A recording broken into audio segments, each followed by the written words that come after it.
Docking permission requested. This is Skyrim. Mortal is Skyrim Online. Like, Skyrim didn't have a lot of... I mean, Skyrim did have wood chopping. It just sucked. This wood chopping's better. It's better than Skyrim.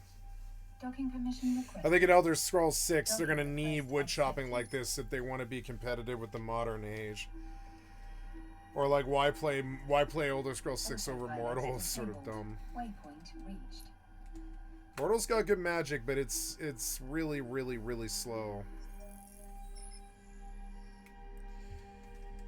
So, okay, water is that direction. So, we're going to come over here.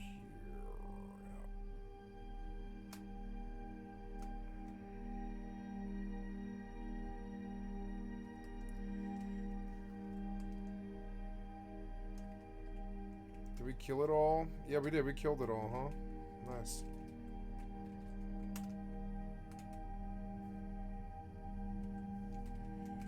Oh, we killed the Musushu, did we? Yeah, but he didn't drop anything.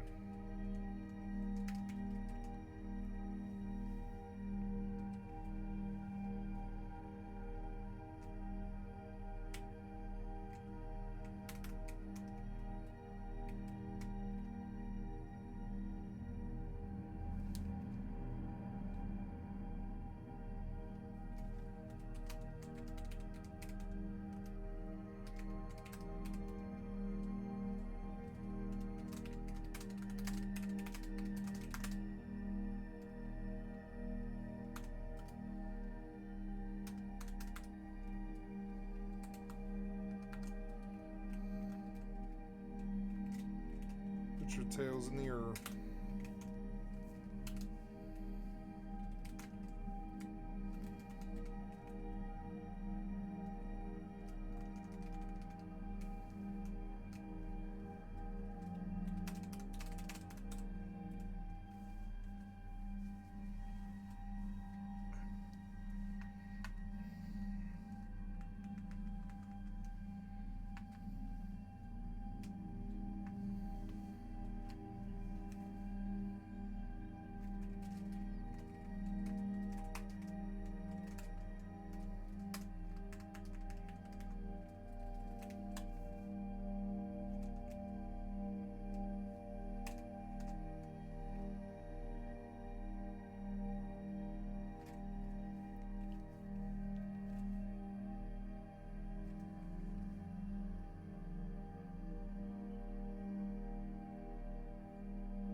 Helps work like milkman.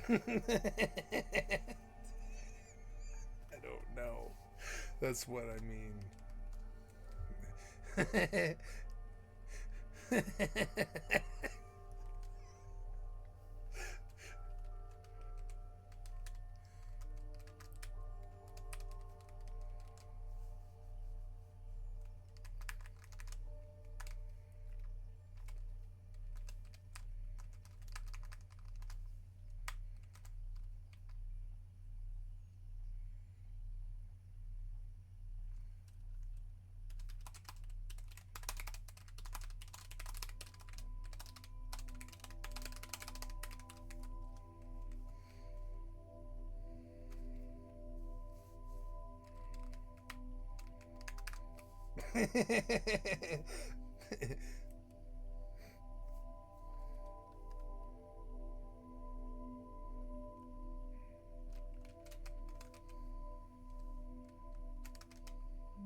You stopped farming. Oh, don't stop farming. Don't ever stop farming. Don't ever stop farming. Just keep going. Don't stop the flow.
So many goblins just fucking aggroed and they're all on me for some reason.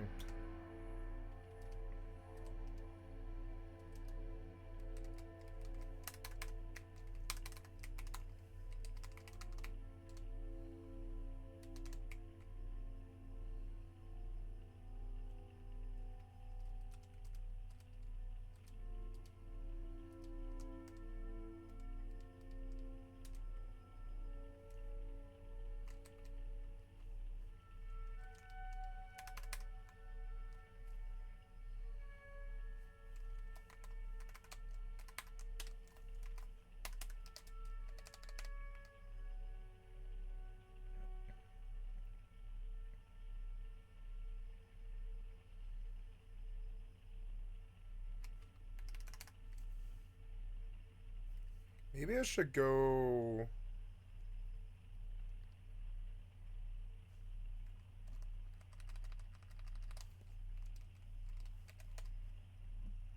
kill Course for City Potty.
Gonna bio.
Chocolate. Gonna have some nice Mixer's premium tonic water.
I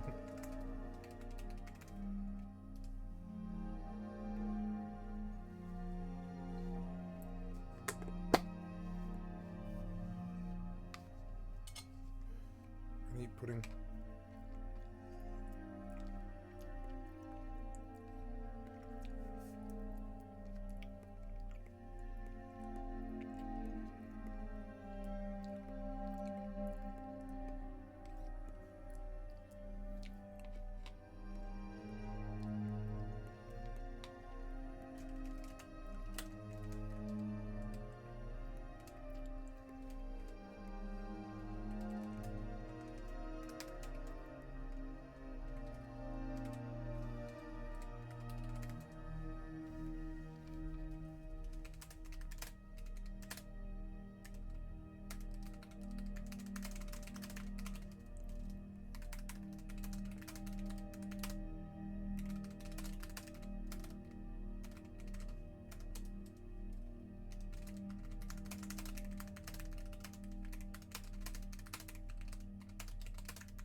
Oh, oops.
fuck's sake, you fucking asshole.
Damn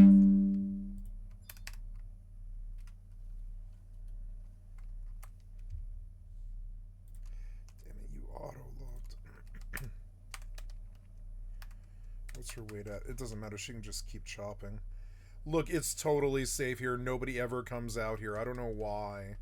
Tendrum's safer than fucking, like, Fab. Like, I did see that one guy in prime time, but that was it.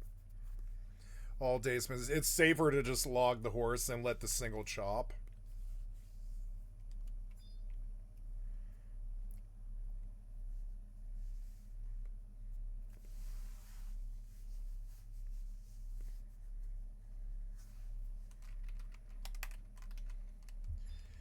Frylissa.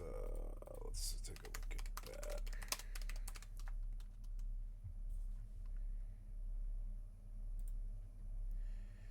Oh, it's a time spawn, mahogany lob, a Molgavar bow. Oh, it's a rare crossbow. Drops rare level.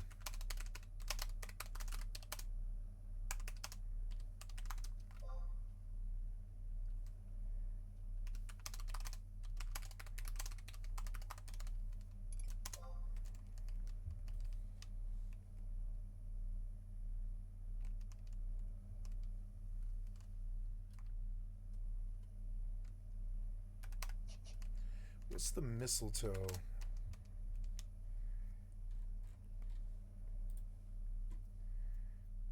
don't think so.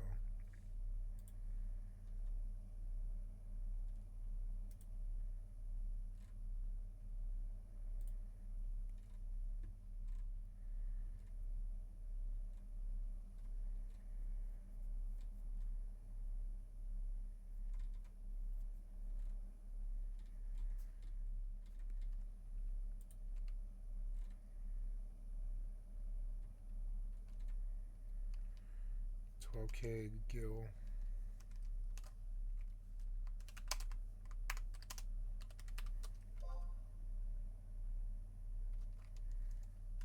Mistletoe.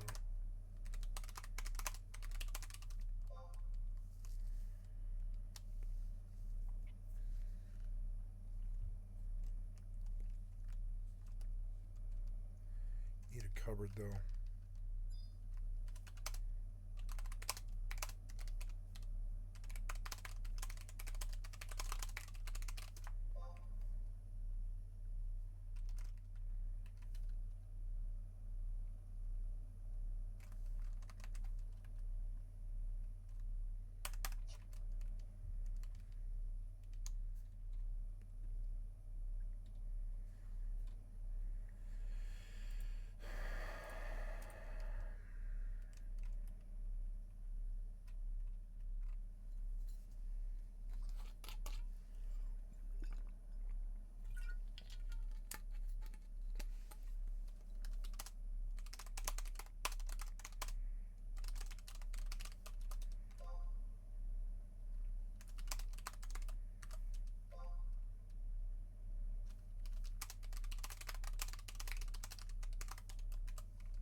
I got this cool device today.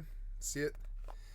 It's it's small, but it's a Xbox phone clip. I've not opened it yet, but it looks like this. Oh, these things came with stick thumb pads for the sticks, which is actually kind of cool. Xbox thumb pads. That makes the controller better for me. But yeah, so this thing, I don't know how you use this thing. How to use. You can install the clip in the Xbox One gamepad, adjust the length of the clip, and install the smartphone in it, start to play the games, and enjoy.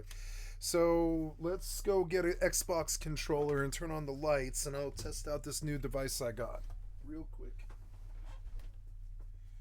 So...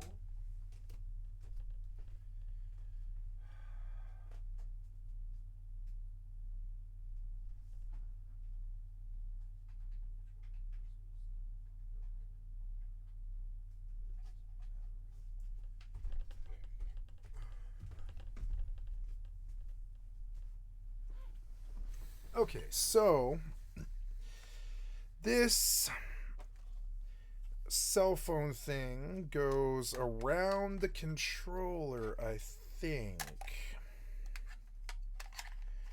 But I don't totally know.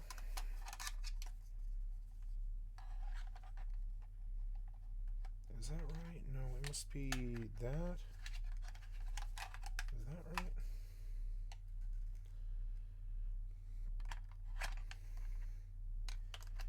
Oh, I should turn on the light. I can't really see that well.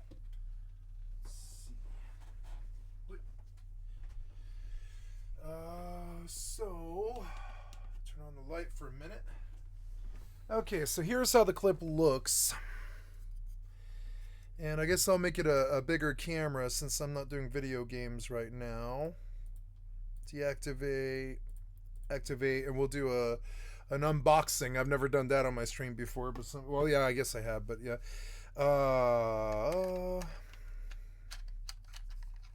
Yes, and so according to this is supposed to clip, but I don't know. Yeah, so, and that's, yeah, okay, so I see. So on it goes. There it is. It clipped. Cool. And I don't know what that is. What the metal is. Oh, you can set it down. It's got a little metal clip. Yeah, it mentions this. It's got a cool metal clip, which is what differentiates it from all the other little cell phone clips. And I read the comments, and I went through like 5 or 6 of these products, and I was like, oh, okay, cool. Yeah, nice. And then it came with stick caps too, and you can spend $10 on these. I actually really like these, and I'm glad that they sent them. That makes the whole experience way better for me. And we'll put these stick caps on. The day before I travel, I will because I'm traveling here in the summer, and so I got this for my when I travel in the summer. Oh yeah, and I have like nice sticks and stuff and so let's test out the cell phone part of it. This is the cell phone part of it, although I don't know, how does that work? Oh, it extends out. I see. So the cell phone part of it. So this is how it fit on the bottom and everything. It was actually kind of cool. It was not a bad idea. And so the cell phone part of it extends out like that.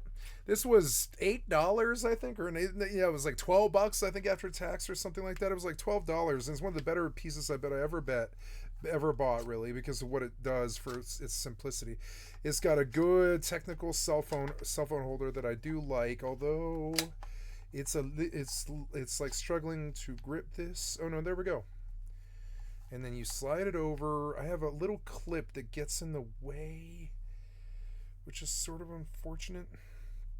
Maybe I want to try. Yeah, I like the clip though. It's a nice high quality clip. It actually will last probably until you buy another one. Anyways, they're cheap. You can replace this fairly cheap. You know. if it does break. I could see it breaking just because it's got like little lever problems and stuff, kind of. It's like sort of annoying to get the cell phone in it. Yeah. You know, I think you... Or, well, no, I guess not. But no, it doesn't seem like it wants to hold this phone, though, actually, which is not good. Oh, yeah, it's hard to get this thing in. Oh, no, there it goes. There it goes. I think. It's because I have a clip on my phone. And I guess, I suppose if I want, I can... Ooh, now that's probably bad for it. I got to be careful about doing that. I probably should not have done that. So, but yeah. So if I take off the phone case... And I put on, like when I'm traveling, I won't do this often, but there it is. There that motherfucker is. Yep, there it is. And, yeah, yep, and it's nice and sturdy. I mean, it's not, like, you really don't want to flop it around, because it's gonna pop out. Now, are you on my power button right now, or did I hit it? Are you pressing my power button? Yes, you are. So I have a problem along those lines where my buttons kind of obscure where I can attach this thing. But no, this is dope. Look, it's dope. See? Oh, sorry, my phone keeps shutting off here. But there we go. So will that dox me if I show my cell phone face? No, I don't think so. It will not dox me, no. So yeah, and as you can see, so this is beautiful. It's like really truly beautiful because you can just sit there and fuck around on a cell phone like it's a fucking video game console, and I think that's like just as good. It's like for $8 you can get, it's not as good, but it's about as good as a Steam Deck, maybe better because you have a real controller as opposed to the crappy Steam Deck, you know, controller. And I mean, it's like a real controller. I want to get one for a PlayStation. I want to get a PlayStation 4 controller and a cell phone holder like this for a PlayStation 5 control, probably a PlayStation 5 controller. There. Oh yeah, look. And the device is good. The device sits really perfectly and actually snugly. So it really is like secure. The only thing insecure about it is the cell phone holder is a little bit like, you know, the cell phone holder is a little bit like not so good, but it's fine. It's not like too bad. Yeah, you shove it over and then you turn it on, right? And there it is. That's the final product there. It is a cool little like unboxing of this cool device. They sent me thumb pad sticks too, which I've spent like $20 on those before, and these are good, nice quality thumbstick presses, like the little thumb pads and stuff. I'm surprised they sent those. They didn't need to, but they can tell I'm a gamer, so they tried to appeal to me, and I probably will buy like 2 or 3 more of these actually, because they are dope. And so,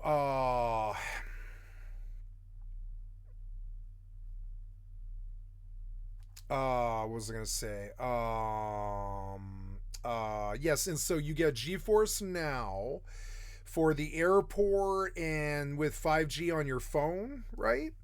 And I can do that. I don't know if it'll dox me, but let's see. I like this tech a lot, actually. Oh yeah. So what was I gonna do? Well, I guess I don't need to mess with this anymore right now, but it is a cool device. I like it.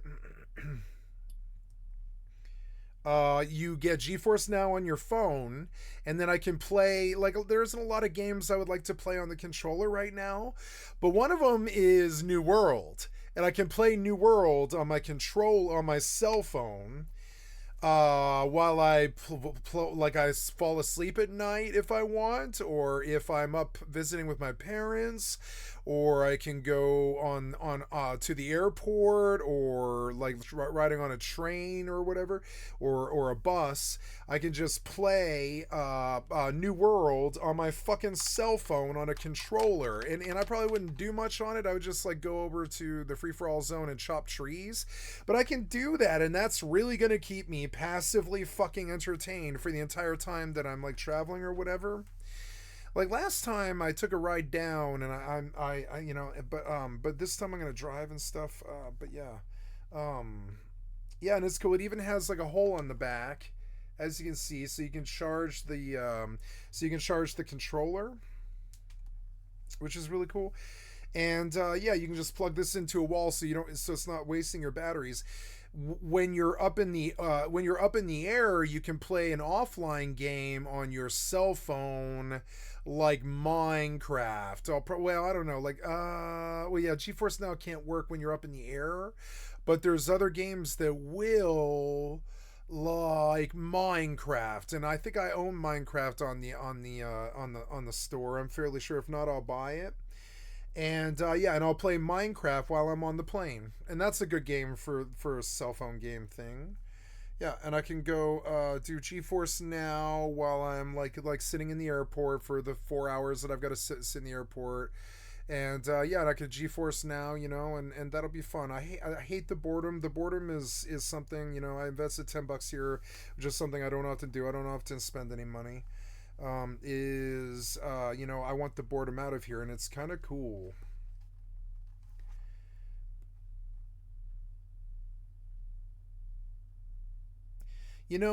Something that's cool about this. I don't want to dox myself, so I gotta be careful. But something that's cool about this is I noticed that I actually kind of like holding the cell phone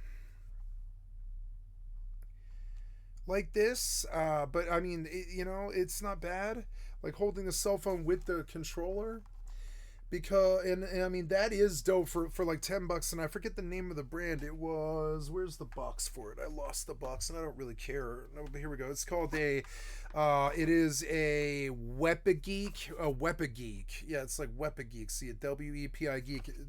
Wepageek. It was like $12. I think this is one of the greatest little gamer tools I've ever seen.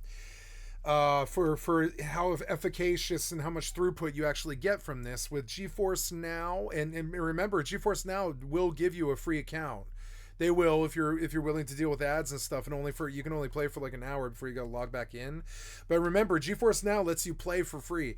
You can do that while in an airport on your cell phone with an $8 device like this, and turn your cell phone into essentially a PS5. And I'm not kidding. I can play New World in 100. Well, it's 60. Whatever your cell phone frames will do. Whatever your cell phone does, it's like 60 frames per second or something. I don't know what a cell phone screen does, but depending on the phone, you can play New World on 120 hertz on a motherfucking cell phone with the frames are probably locked at 60 frames, but you can get 60 FPS, which by all intents and purposes on a cell phone is absolutely fine. And you can like play New World or Final Fantasy 14 or ESO. I could just like play some ESO, I guess. I could play some Fortnite. I could just like shoot some Fortnite. I used to play Fortnite on controller a lot. I could play 76. I probably will play 76. I haven't played 76 on a controller in a long time, and I'll just hook up my headphones and play 76 in the airport and set an alarm, and yeah, when it's 10 minutes before the flight, I'll just, or whatever, 15 minutes before the flight, I'll set the alarm, and yeah, and this little device is gonna make so travel and stuff like that is really not miserable, and also like as a home portable device, I think it's actually really strong. So yeah, and there's my little cell phone controller deal. I always wanted one of these, but I've never bought one for some reason. But they are dope. It is dope. It's like a cool little toy. I like that it works as well as it does. You can set it down with the cell phone holding up if you want to like drink something or eat something. It's a very well made device. I think I went looking for reviews and I found the best video game controller rated one, and this is what I came up with. And for $8, yeah, this was like $8. I'm not kidding. It was like $8. It really was, like fucking such a good fucking deal. And now when you're done with it, the controller folds down to this. See it? And then your controller becomes. Like, you can just stuff this in your backpack, and your controller becomes this asset that turns your cell phone into a full-blown PS5. And I'm not kidding by PS5. I literally, it'll play the same games on GeForce Now that a PS5 will. like all of them almost, except for the PlayStation exclusives and stuff. So like you can turn your cell phone into a PS5. It's some of the best. Tech I've ever seen come out of the video game scene. Cell phones and GeForce Now and the gaming clip for like a gaming controller and stuff that you have lying around your house turns your fucking cell phone into a portable PS5. The kids have it so good. It was so bad in my day. In my day, you would download like a 40 megabyte crappy Final Fantasy game that would take you 8 hours to download or something like that over a cell phone connection or something like that. And then when you're finally done, you would use like the 2468 key to like walk your crappy Final Fantasy 1 character around, you know? And like and I mean now it's like you've got a PlayStation 5 in your fucking pocket that tucks up into a, like, I'm gonna buy a PS5 controller and the exact same Weapon Geek thing for the PS5 controller, right?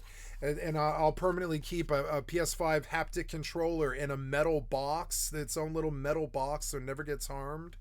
And I'm going to connect the Weapon Geek thing and the stick pads and an extra. They make this cool thing for the PlayStation 5 that plugs into the back that gives extra sticks on the back of the controller. They do that for Xbox too. It's actually a really good little thing. But I imagine you probably actually can't do that with the cell phone device. But you could carry around a PlayStation 5 PlayStation 5 controller in a metal box. And a cell phone connector like this, you know, and and this thing tucks down and it becomes like this fairly uniform thing. Like, I mean, it's not amazing. It's a little bit clunky and a little bit feels like a little loose, but I mean, like, it's nice and solid though. It feels nice and solid, and so. Yeah, this is one of the better pieces of crappy little plastic tech I've ever bought for its throughput. It turns your cell phone into a PlayStation 5. I mean, you need GeForce Now, you got to pay a little bit more money, but I mean, GeForce Now is like $15, you know? You spend $15 and suddenly your cell phone, if you have a high-speed, internet connection from the airport or whatever, suddenly your cell phone is like this fucking PlayStation 5. Even on the airplane, you can splurge $10 and pay for internet, and then you can just play GeForce Now on the fucking airplane and just play New World the whole time. And that would be so fun. I mean, yeah, like so fun, right? And bring a cell phone charger, and and an old charger for this controller. Are these old style? Yeah, they're old style. Yeah, bring an old style charger for the controller, and you've got or just a bunch of batteries, and you've got a whole travel setup. You've got a PlayStation 5, and you can fit all of this in your left pocket. You can fit this. I could probably fit this in my left pocket if I tried. Here, watch. Yep, I can fit this whole controller and its setup in my left pocket. And I can fit the cell phone in my right pocket, and you're done. You've got a PlayStation 5 in your fucking pocket. The kids are fucking spoiled. You know what I used to carry around when I was their age? This piece of shit. You've all seen it before. It's the fucking Game Boy. It's a piece of shit compared to this PlayStation 5 with an Xbox One controller with haptic fucking feedback or whatever, you know, fucking like what I grew up with was this piece of shit with 2 buttons, you know, and a black and white screen. The kids are so fucking spoiled. It's okay. It's just, I'm jealous of them. I sometimes I do things like this because I'm like, the kids have it good. They have PlayStation 5s in their pocket. Most of them don't even know it, probably, that they've got a PlayStation 5 quality device sitting in their fucking pocket. You connect it to GeForce Now, get a fucking like controller, or like, you know, get a controller thing like this, and you're fucking perfect. And so that's my little spiel about this. It's getting towards the end of the shift, but Oh, nice. I'm done with this tree probably. I'm going to move around a little bit closer to where the horse will be, which is like over here. Yeah, we made some good progress on Mortal today. I should go bank this loot before it gets much later. I don't think I'm going to move these benches out of here. I'm just going to build another base here and pay the upkeep at the old base because I've got like 40 days in there. I can take my time with that. And 100 gold goes a really long way. Like a single day of farming is going to put a year of upkeep in that fucking base, and I can come back and be like, didn't I buy a base in Fab? Yes, I did. I own a house in Fab, you know? And I'll be glad I did that one day. I'll be really glad I did that. If this game blows up, I'll be super glad I got the best goddamn real estate in Fab. Do you understand how good that'll be? If the game blows up like Rust, which it could. I feel like it still could. It's been struggling to do that for 20 years. Like EVE Online, it could blow up like Rust and pull like, you know, a couple, maybe like 100,000 people, something if it's lucky. Although I don't know if their servers can handle that yet. But I mean, if the game blows up, I will have frontline fucking hotel views of the front of the city as noobs come flooding out of the city on their fucking, like, on their mounts and shit and all this. And I like this game. I don't think it'll ever be that glorious and stuff. But if the game ever picks up, you know, if the game ever picks up, like, you know, I have, like, I will have, like, frontline, the best fucking real estate in the entire game. I already have one piece of it. When I get the other piece, and I nothing can really stop me. I'll just move right here. If I can't get what I want right there, I'll just move right here. I actually like this place even better. It's a little bit more secure, I think, actually, than what I was looking at. It's better access to stone over there, but it's closer to Tindrum. I want to move like right over here to this little bay inlet that comes in right here. I want to move a house right here. And then if I keep growing, I'll put a fucking keep down. I'll put a keep down right here.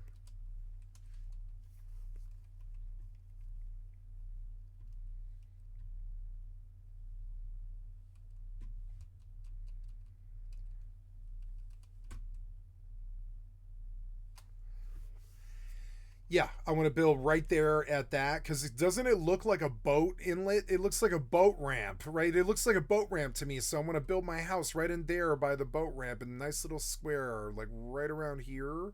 Yeah, if it doesn't work, if it won't let me build there for whatever reason, I'll come over either like right here or like over there by the trees and stuff. But I want this real estate sooner or later. He's been talking about it all year. He's like, I'm going to put boats in the game. He's been saying it for like a year. He's like boats are coming, boats are coming. So is what else? There's something else he really wants to do, but I can't remember what. But yeah, boats are one of the big things. He's like, yeah, and I believe him.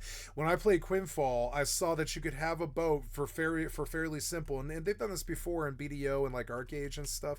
But I've seen it before. Like you can have a boat, and yeah, and in BDO and Arcage and stuff, and this game will have boats, I think, and when it does, I will have the best goddamn boat ramp in Tindrum. I mean, like, I mean, it is. It's in Tindrum's the main city. Everybody has to come here. If I lock up this boat, if I lock up this boat ramp, and it doesn't matter, like 15 people could come in here tomorrow and just take this base area from me, just even to spite me. It wouldn't matter. Somewhere along this fucking beach, I can just throw down a base, and I'm going to. Nobody can really stop me, and I'll have like some of the best real estate in Tindrum. And I'll bring a boat right up to the back of my fucking house, and that will and I will like pirate sail around the world and stuff, and I'll rob people on their boats, and I'll blast them with magic, and I'll kill them on their boats, and I'll take their shit, and I'll fucking bring it back here like a fucking pirate, and like in like Rust to the back of the fucking inlet or whatever, and drop all the loot in the back of my fucking base, and then park the boat here and shit, and just go inside my house and be like, what? I live here, bitch. I live here. You know. There's a true, real feeling of living in the world in this game that I've never really felt before. In Rust, you feel it very briefly for about a week, but then you're like, oh, it's fleeting, and the game and the server resets or whatever. It's getting boring living in the same place. I need some kind of change, some new monument or something, right? In this, you don't really get the monument change, but you do get this permanence in the world, like Happus, which is like the endless Rust server that never ever resets. That's what this game is. If you build a fucking house here, maybe if you disappear for 2 years, you don't pay the upkeep, you might lose that house. Now, what do I see over there? What the fuck is that? Is it a player? There's no way that I'm still in. I'm still in. Because it takes like 10 minutes to DC or whatever. So anybody can just kill you.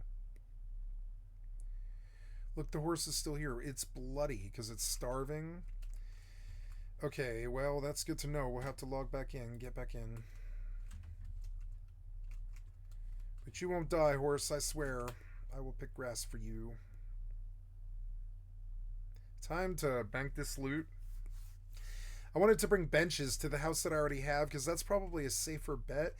I live in Faburnham, but suddenly, I don't know, I think I permanently want to live in Tindrum. It was a mistake to build the house there. I just got the inkling to figure out what it was like to build a house, so I did it in Faburnham, but really, I want to permanently live here, and I think I probably will.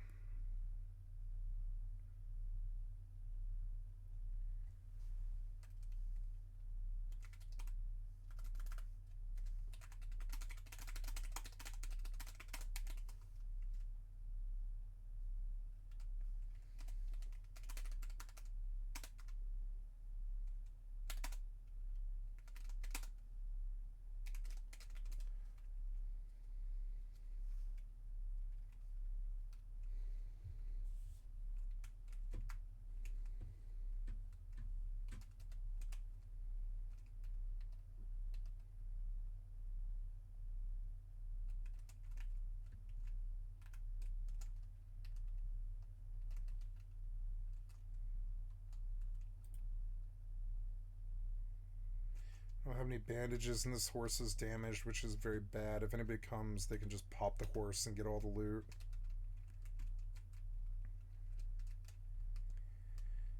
Hurry up, you. This is what I grew up on. This is what you guys grew up on. It's really a lot fucking different. It's just insane. But it is a cool piece. I like this piece. It really makes the controller fucking feel complete. Like you can do anything. Play a cell phone, play a fucking Xbox, whatever you want to do with it. It makes the controller complete. The controllers always should have had that. A cell phone holder. The controller always should have had it. I don't know why it didn't. Since the PlayStation 4, they should have connected cell phones to the fucking consoles. Back then, they probably couldn't. The tech wasn't totally there yet. But by the PlayStation 5, they should have made the controllers so that they can hold cell phones. And they should have connected the cell phones to the PlayStation 5. And it should be like you can tap the cell phone screen exactly like a Switch. And that just completely competes with the whole Switch screen thing that they brag about, right? The touchable Twitch screen. Just make all of the PlayStation 5 controllers mountable for like that. Add in a little thing. They're like, what's that thing on top of the controller? Oh, it's a cell phone holder. And you're like, what? Oh, it's a cell phone holder. Any PlayStation controller now holds a cell phone, so that when you're done playing your PlayStation 5, you can just log onto the PSN store on your cell phone and continue playing your game portably.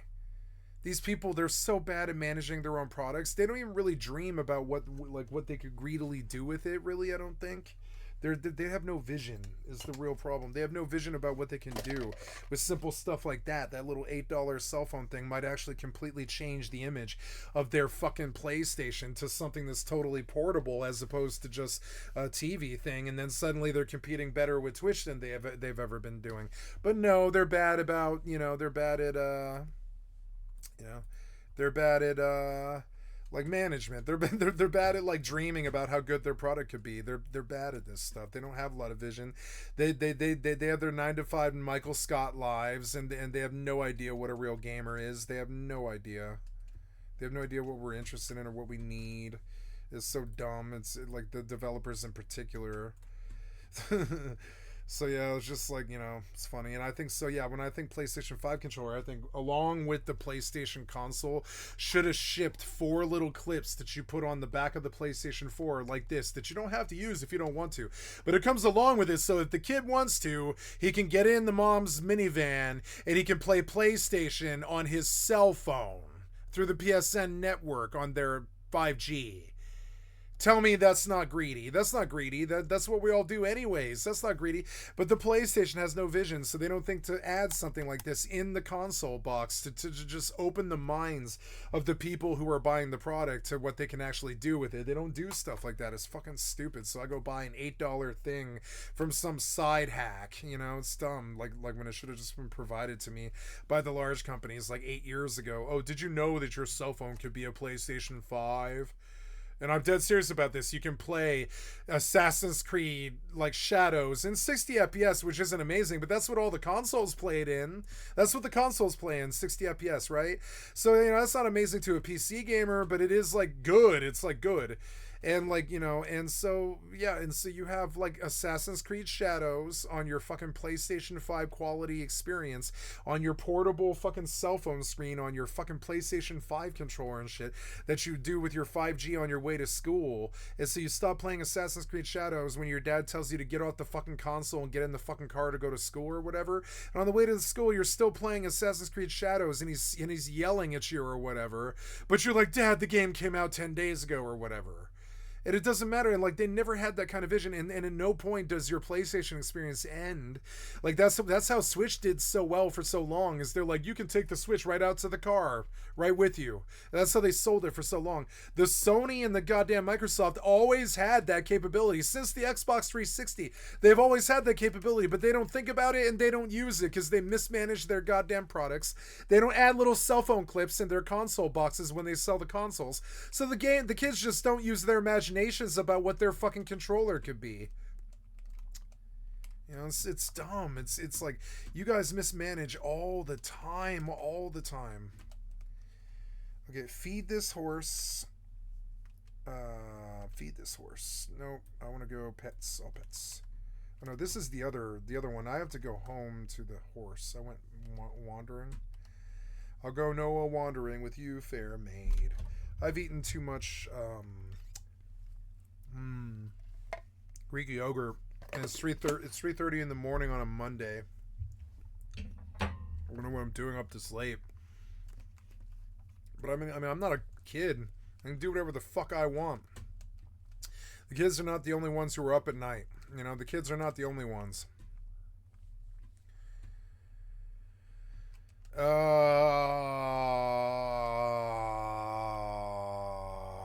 I still don't know where this fucking horse is, though. Oh, no, there we go. I've noticed the sound has sort of stopped being so important on my stream sometimes. I don't mind the silence sometimes. It feels good. I like that clip. I think it's a good little purchase. Did I get everything out of it? Yeah, I think I did. It even came with another $10 pack of thumbstick pads, which is a good deal. Step horse is starving to death, but he will not leave me. Don't leave me, horse.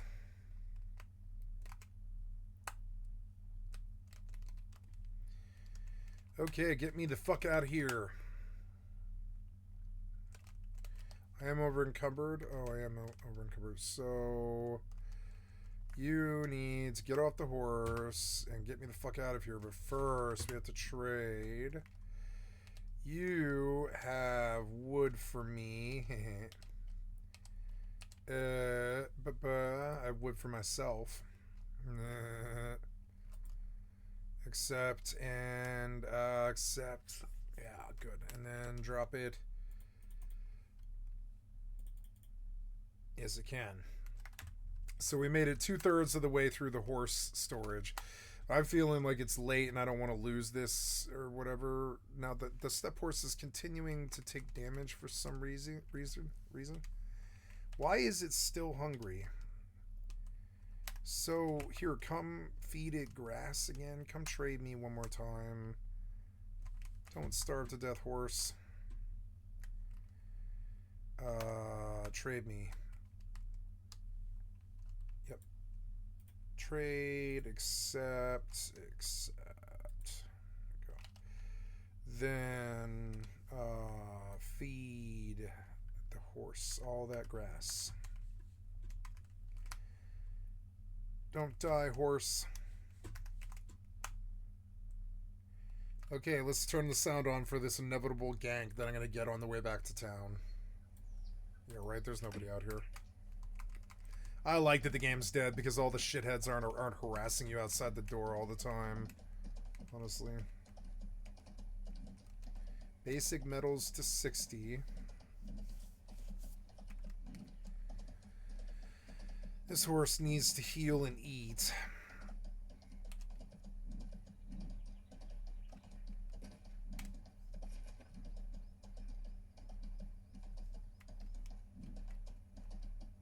I hate how slow this fucking horse goes. It's dumb. They should have improved it. It should feel a lot better than this. No, don't aggro the bandits. Man, are there just always bandits outside there? That's insane.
Nice, doing good there. Another day and I'll be done with the wood and I can begin to work on the metal. Let's see, I don't have any dial here, so we'll go buy some so the horse doesn't die. I suppose I should eat too.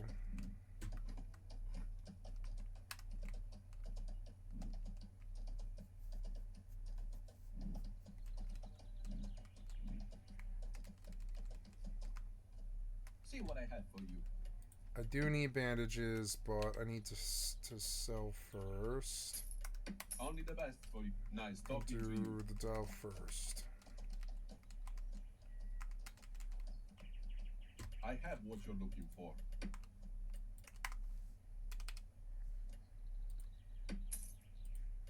Deal. Welcome back anytime.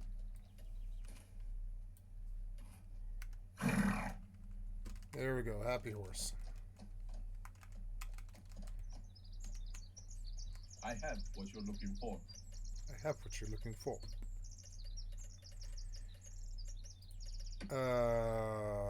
50. No, we'll do 100.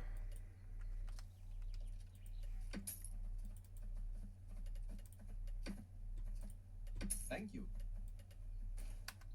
Please come again.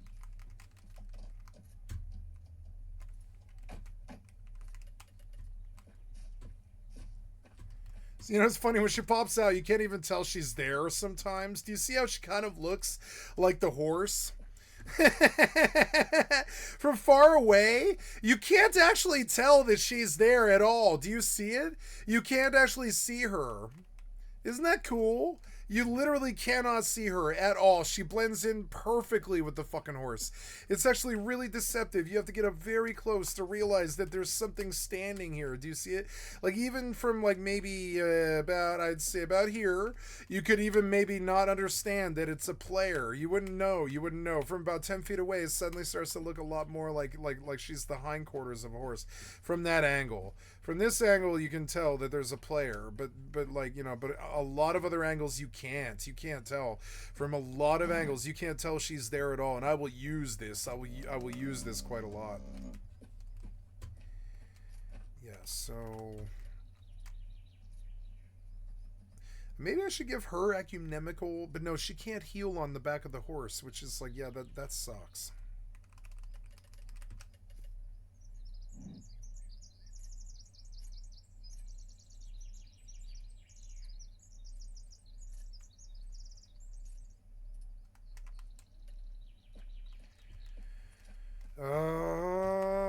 Okay, the horse is healed. We have bandages for the horse now, and I fed him. We go right the fuck back out, and we're gonna log out there, I guess. Because it doesn't matter where you log in this game at all. No, there's no rested or anything. So yeah, well, let's just go out there. I don't really feel like going to bed at all. Wonder if I should pull a double and go to bed earlier, you know? I could. It's like Sunday. I don't really see why not. I could caffeinate again and pull a double and just go all the way to 8 p.m. I should put this yogurt away because it's like getting warm. Drop my pen. Lower this light. Too much light now. Too much light in here. I'm going to turn it all off. Too much light. Too much light. I wish I had chalk. I wanted olive. Jalapeno olive. Where did it go? Where are the jalapeno olives? There they are. Garlic stuff. My jalapeno olives. Where did they go? Where did my jalapeno olives go? Where are they? What?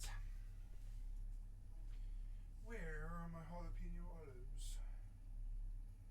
There they are.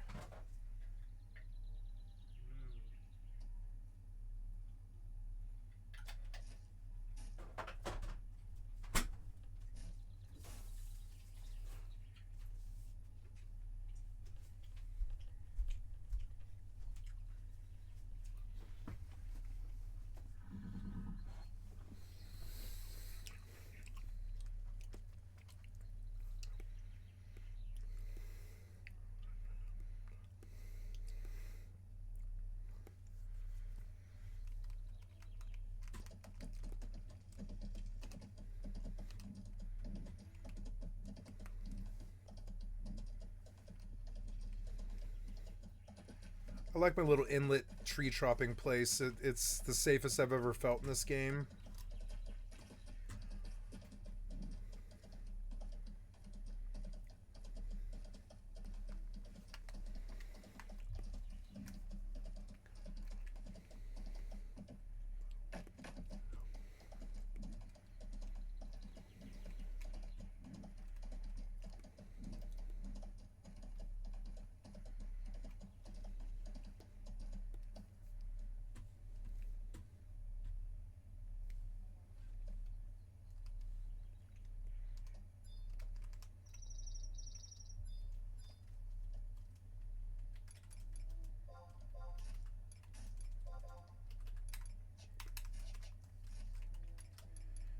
Lots of bird blood.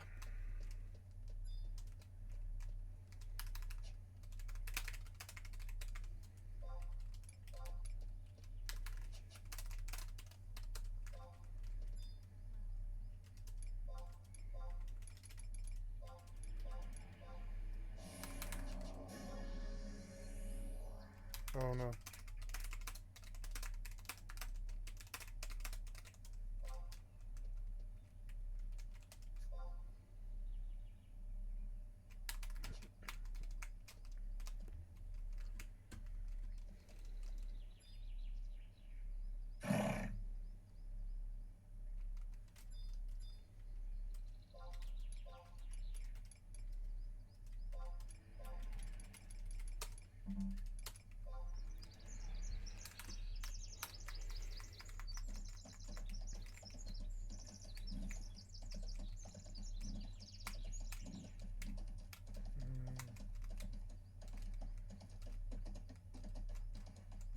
I think the water needs to be improved now. I don't know. It is an MMO. Might not be really possible.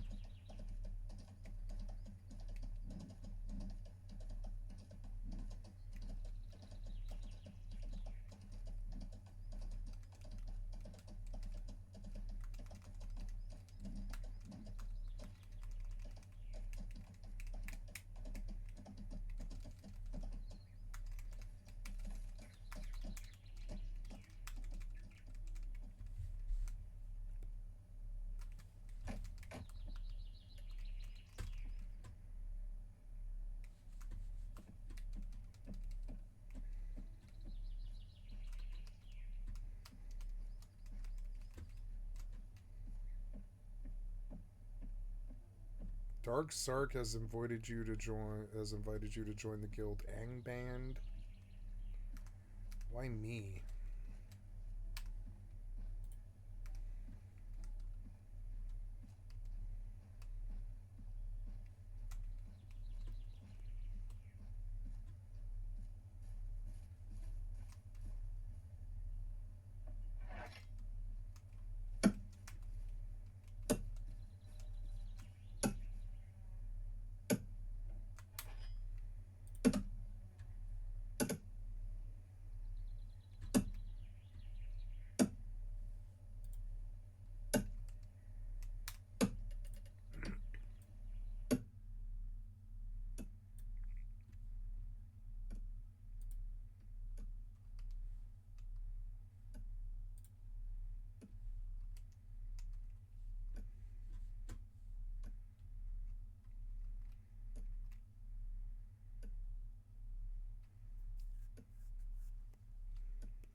So I'm biting into hers, I guess. I'm going to go over here. With enough trees, it doesn't really matter which ones you hit. Alldayerrydaybaby decreased to 16. Metallurgy increased to 62.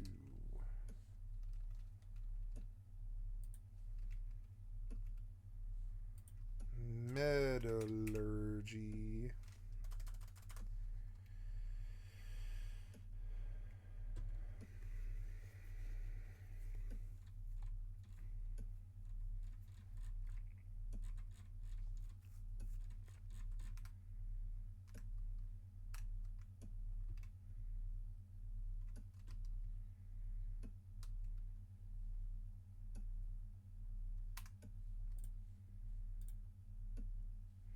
So we borrowed all the settings from the other client, but I think both of these clients should stay in low because the frames. They're still beautiful. It's still a beautiful game even without all the frills. I think we could compromise with the foliage. And I think the textures. The foliage and the textures are the important ones. Foliage and textures, but all of hers is now this is. Oh, this is me. No, I'm all epic. Her, yeah, never mind. She should be all low. Just save. Yeah, the system's running better now.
Autopilot engaged.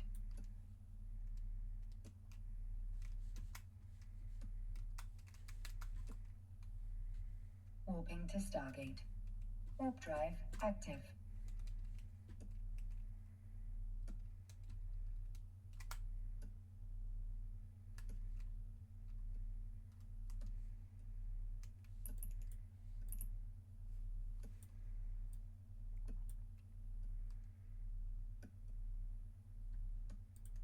Approaching Stargate. I will stay up to 4, but I don't want to screw up my schedule. I will go to bed. You know, I'd like to take my pills now, though. I will be back. I'll be right back.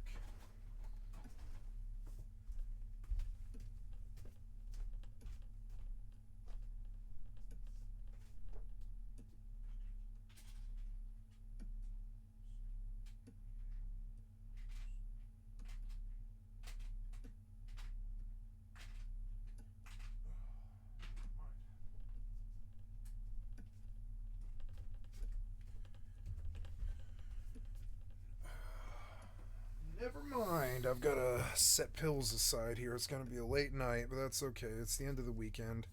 Maybe at the end of the weekend I'll stay up till 6 because it doesn't really matter.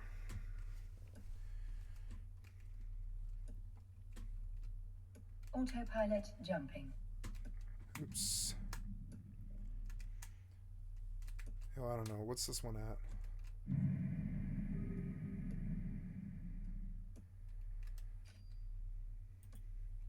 Warping to Stargate. Oh, I didn't really buy Warp drive active. axes. I don't know.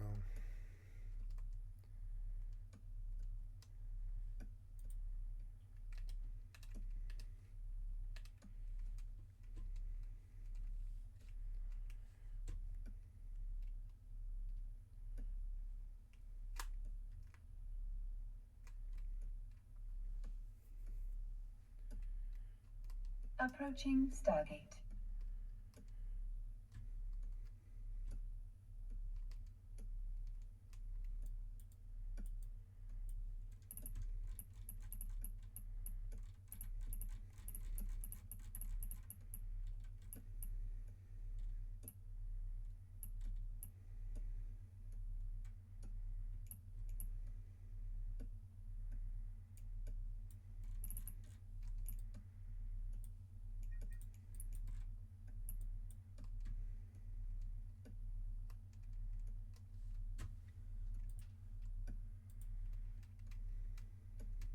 Autopilot jumping.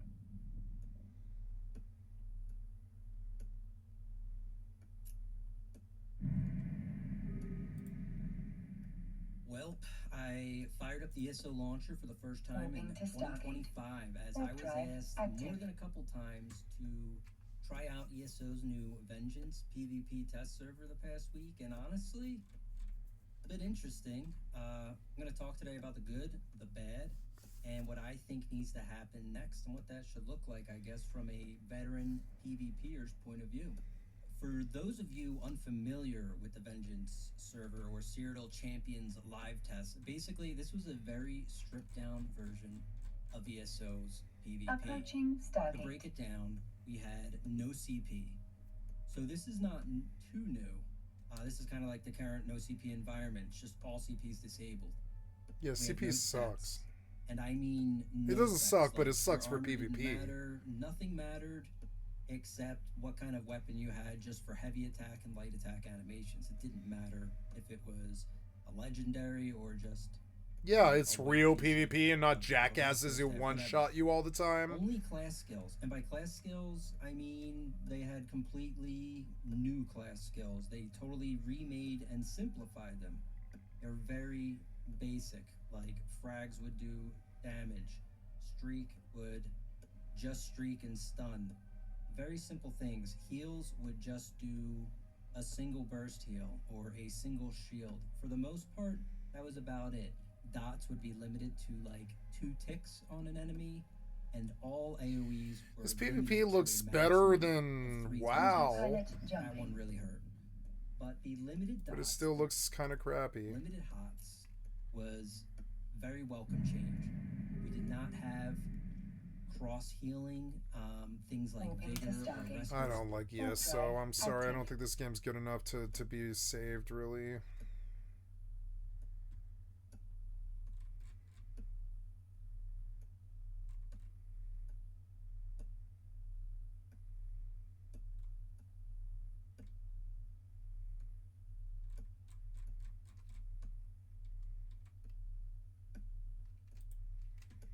So in this Fallout 76 video, I'm going to be Approaching showing you all some of the Stargate. most secretive secrets that the developers added into the game that you probably never discovered. At least I hope you don't know all of these that I'm about to be showing y'all. That is the goal of uploading this video, to introduce you guys to something new. So yeah, let's go ahead and get into all of these. And by the way, please feel free to use the timestamps too to help navigate you through this video. If you already know something that I'm covering, just skip to the next one. And as a reminder here in the beginning, before I get into all of this, feel free to leave a like on the video. It'd be awesome if we can get this video to surpass 500 likes. As always, that's totally up to you though. Just leave a reminder here in the beginning. I will say your support, guys, is seriously very motivating to keep posting content. But yeah, let's get into all of this now.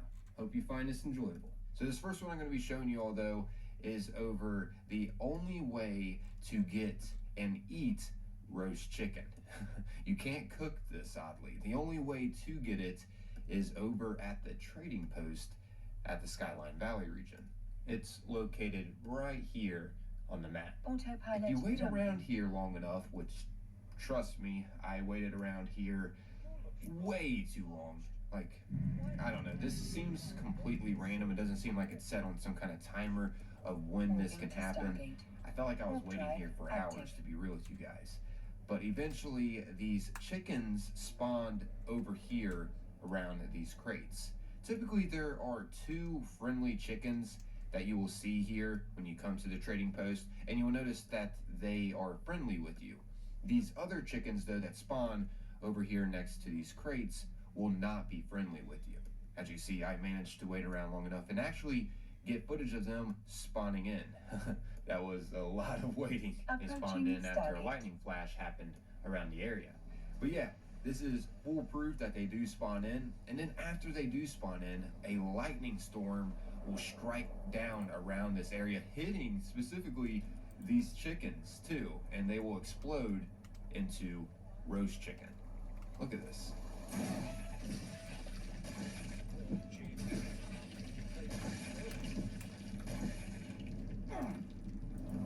Dude, what in the world? Did you ever know that this could happen in the game? Like, be real. I've been playing this game a very long time. I've invested so many hours, thousands of hours, and I never knew that this was in the game until recently. And yeah, it's literally a new food item. I know some of you may be thinking, wait, we can make roast chicken. I know I would. Oops. But no, there's no recipe for roast chicken. This is the only way right now to get it. It would not be friendly with you. As you see, I managed to wait around long enough and actually get footage of them spawning in. That was a lot of waiting. Jumping. They spawned in after a lightning flash happened around the area. But yeah, this is foolproof that they do spawn in, and then after they do spawn in, a lightning storm will strike down around this area, hitting Stargate. specifically Warp drive these chickens active. too, and they will explode into roast chicken. Look at this.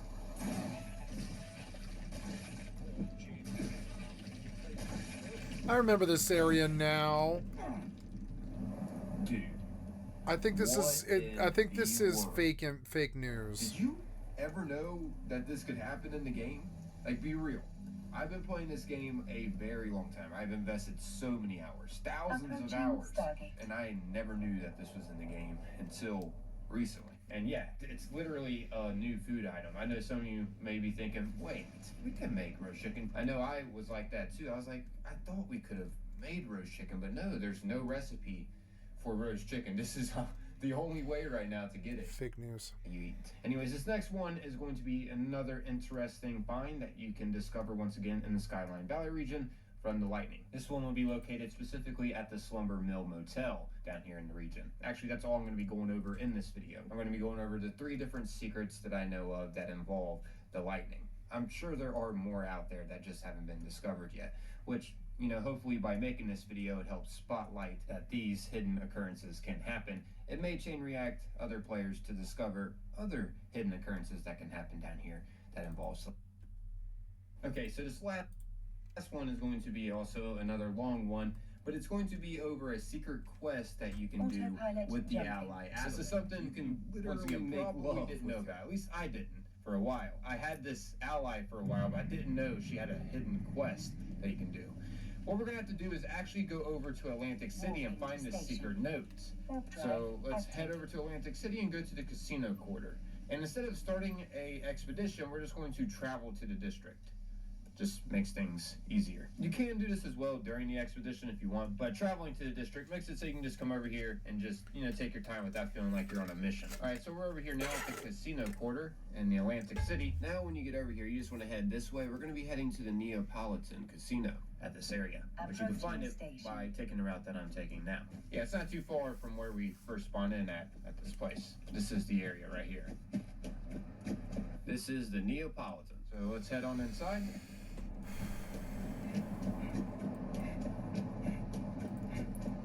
Alright, so once in the casino here, you just want to head right and go down this elevator right here. Really easy elevator to unlock too, so that's also a perk. Once you got it unlocked, just Docking drop permission down requested. into this Docking elevator request shaft accepted. Docking permission requested.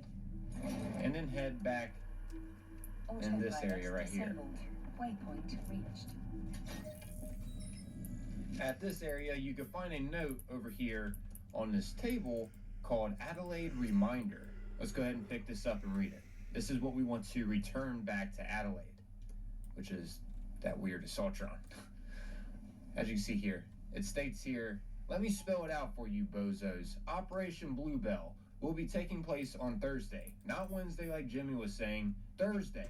If nothing else gets through your thick skulls, just remember Thursday. Why do you need to remember Thursday? Because that's the day you need to stay away from the rehearsal hall. Boss has some plans for that rising star Adelaide and wants to see if they can't get their money's worth from her with a secondary purpose. If you hear music on Thursday, congrats, you're an idiot who can't follow instructions. Run away! She's been upgraded with a remote receiver for an unforgettable show. Got it? Good. If you have questions, read this note again. Alright, so now, once we have this note, Guns and Bullets 6, don't mind if I do. But anyways, now, once we have this note, we want to then return it back to Adelaide, and she'll have some interesting dialogue for us, as well as a new romantic option too. We will be able to literally make love to her. I know, very bizarre. We're able to, like, hook up with this robot. I don't know. I know there was like a robot like this in the past too. In Fallout New Vegas, it was a robotic prostitute that went by Fisto. Yes, that was its actual name. So it's safe to assume how this robot got down. So yeah, this isn't the first time Bethesda has added something like this in the Fallout universe. But This incel seems to be really impressed by that. I'm kidding. Walking to Stargate. Warp drive active.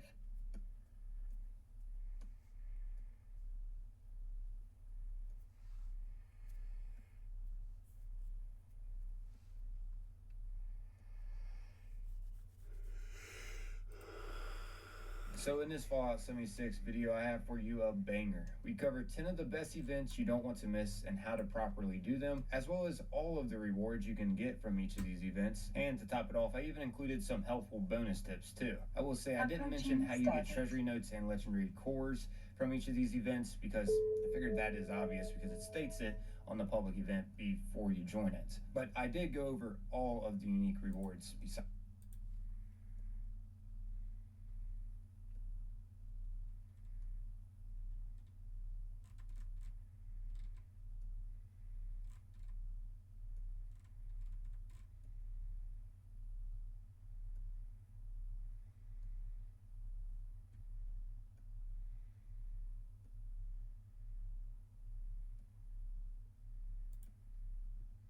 I absolutely love survival games. There's something about desperation and making the best with the bad situation that keeps me completely hooked. Me on too. them.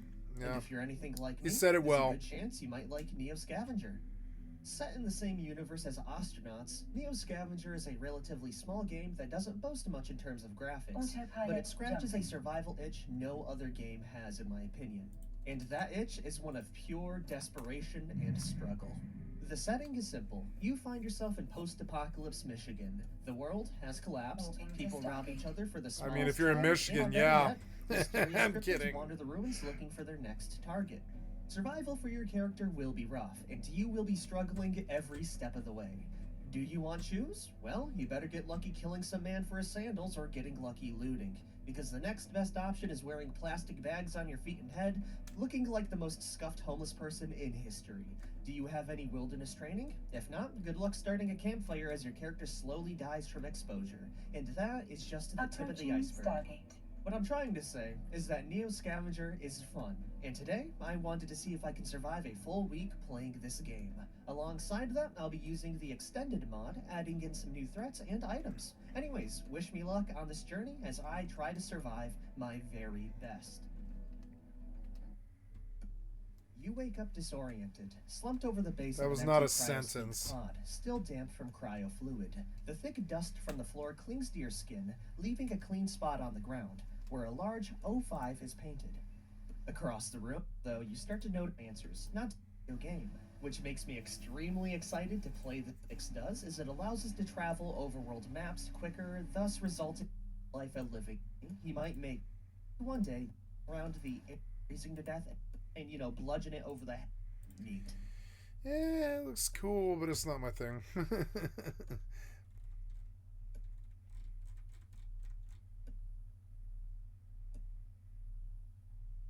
Oh, yeah. Autopilot jumping.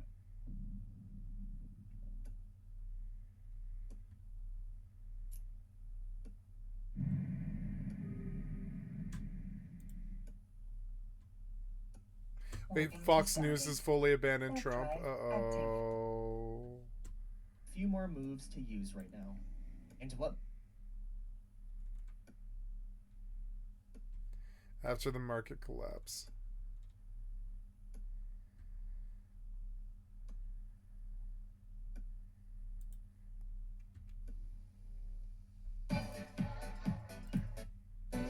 Approaching Stargate. Nope.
Autopilot jumping. So, this video is all about a secret Thank you, level Archfelder. He was one of my favorite people on YouTube from back in the day. in World of Warcraft that's available from level 10 onwards. Let's get straight into it. This will significantly increase your Warp leveling drive speed. active. Hello and welcome to Archfelder's Hacks with Archfelder and his amazing hacks. This exploit is essentially about a means to gain a quest item with no cooldown and use that to dramatically increase the power of some amazing phasing tricks for leveling purposes.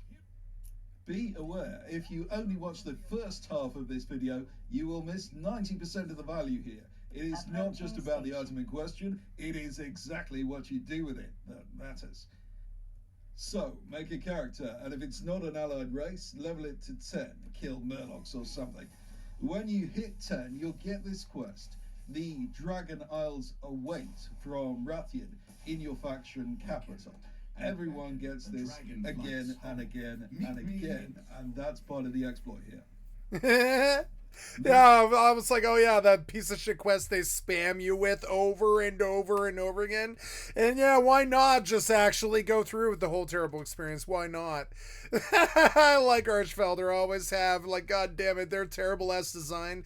You can often just see how their cyclical dumbass thinking can be totally exploited.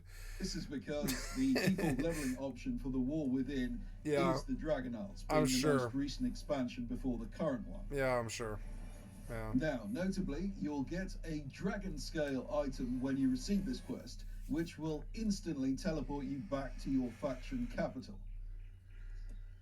You can activate the dragon scale literally anywhere and it will teleport you back to Stormwind or Orgrimmar. It is a one-use only item. It is consumed and vanishes from your inventory. Which is dope, but you could abuse that so badly. You could abuse that so easy. when you use it.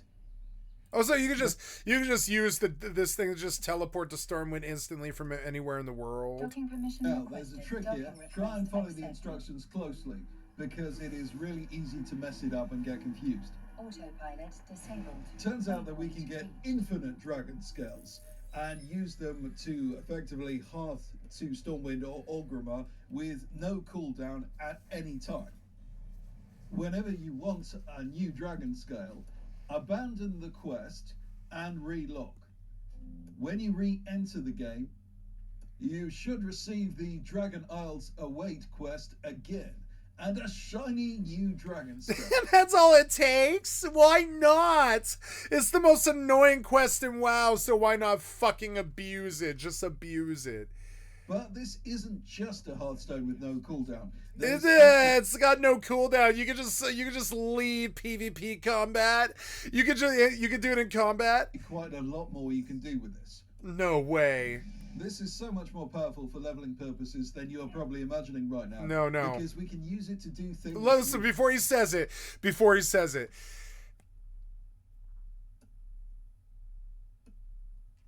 Couldn't normally even consider doing. I don't know. I'm not creative enough to come up with it on the spot. I would need to mess with it live, but I bet I can come up with better stuff than he did. First, it has a markedly lower cast time and can get you out of combat easily. Yeah, like for hardcore, that's invaluable. A normal Hearthstone duration is too long. It acts basically like the old Paladin bubble hearth trick. Second, Yep. Oh my god, it's like a single second. It can be used in conjunction with your existing Hearthstone, so you can teleport instantly to your faction capital and any other location in Azeroth.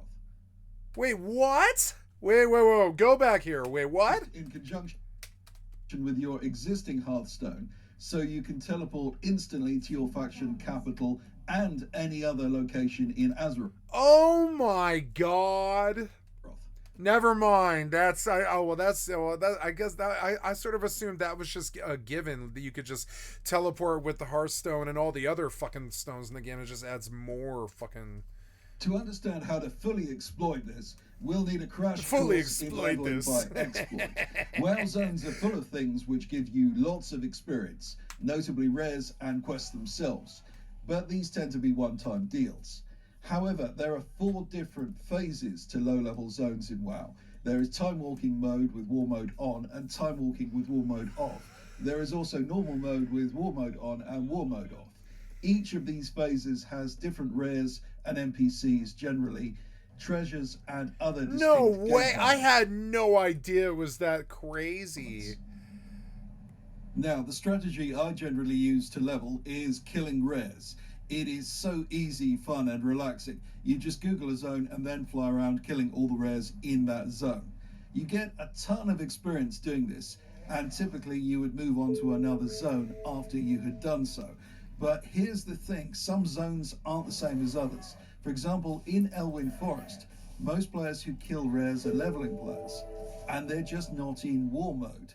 So if you are in war mode, you can get all those rares to yourself.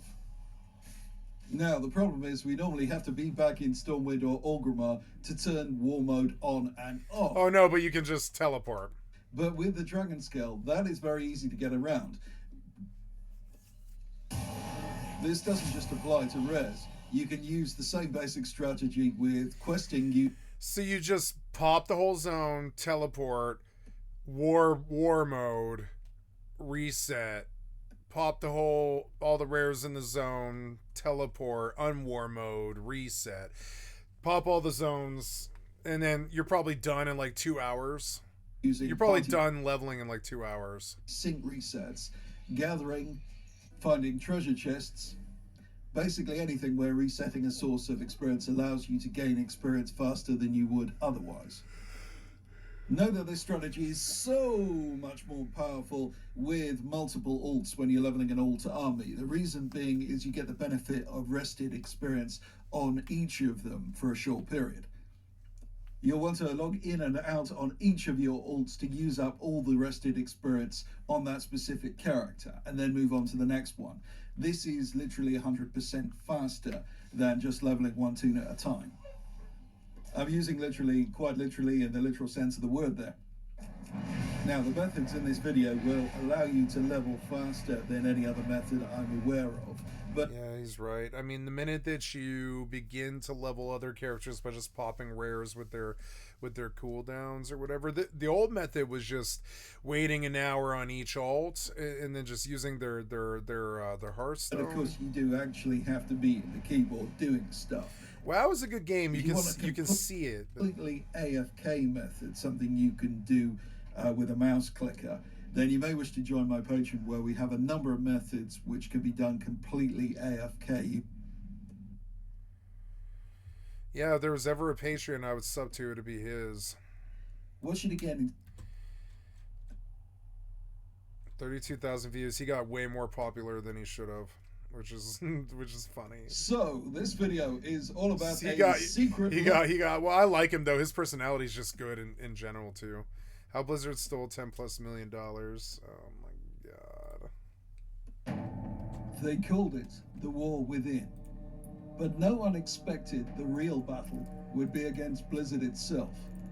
In what might be the largest digital heist in gaming history, thousands of World of Warcraft players logged in one August morning to discover their guild banks filled with items collected over nearly 2 decades, completely empty. Oh my god. Rare patterns from vanilla WoW, gone. Yep. Irreplaceable materials, vanished. Yep. Personal letters from friends who passed away, erased from existence. After nearly 20 years of trust, Blizzard Entertainment performed the ultimate betrayal.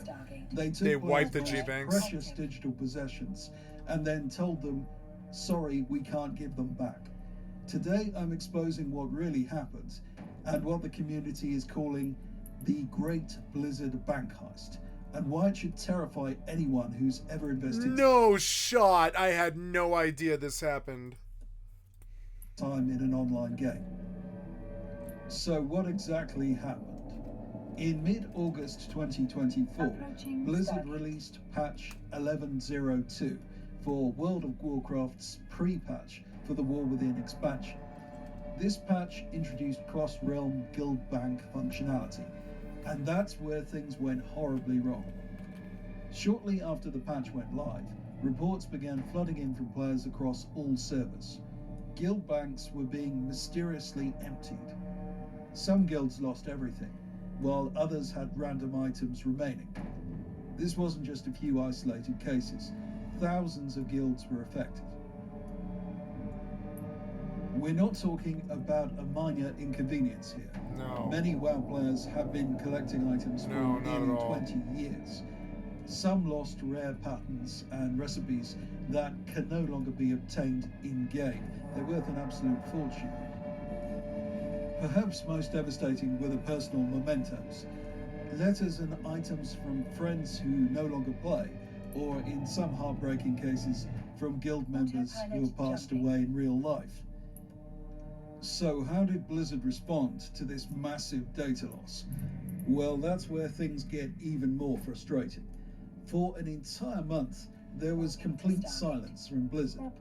Players were left wondering if their items would be restored, or if after years of collecting, the items had simply vanished.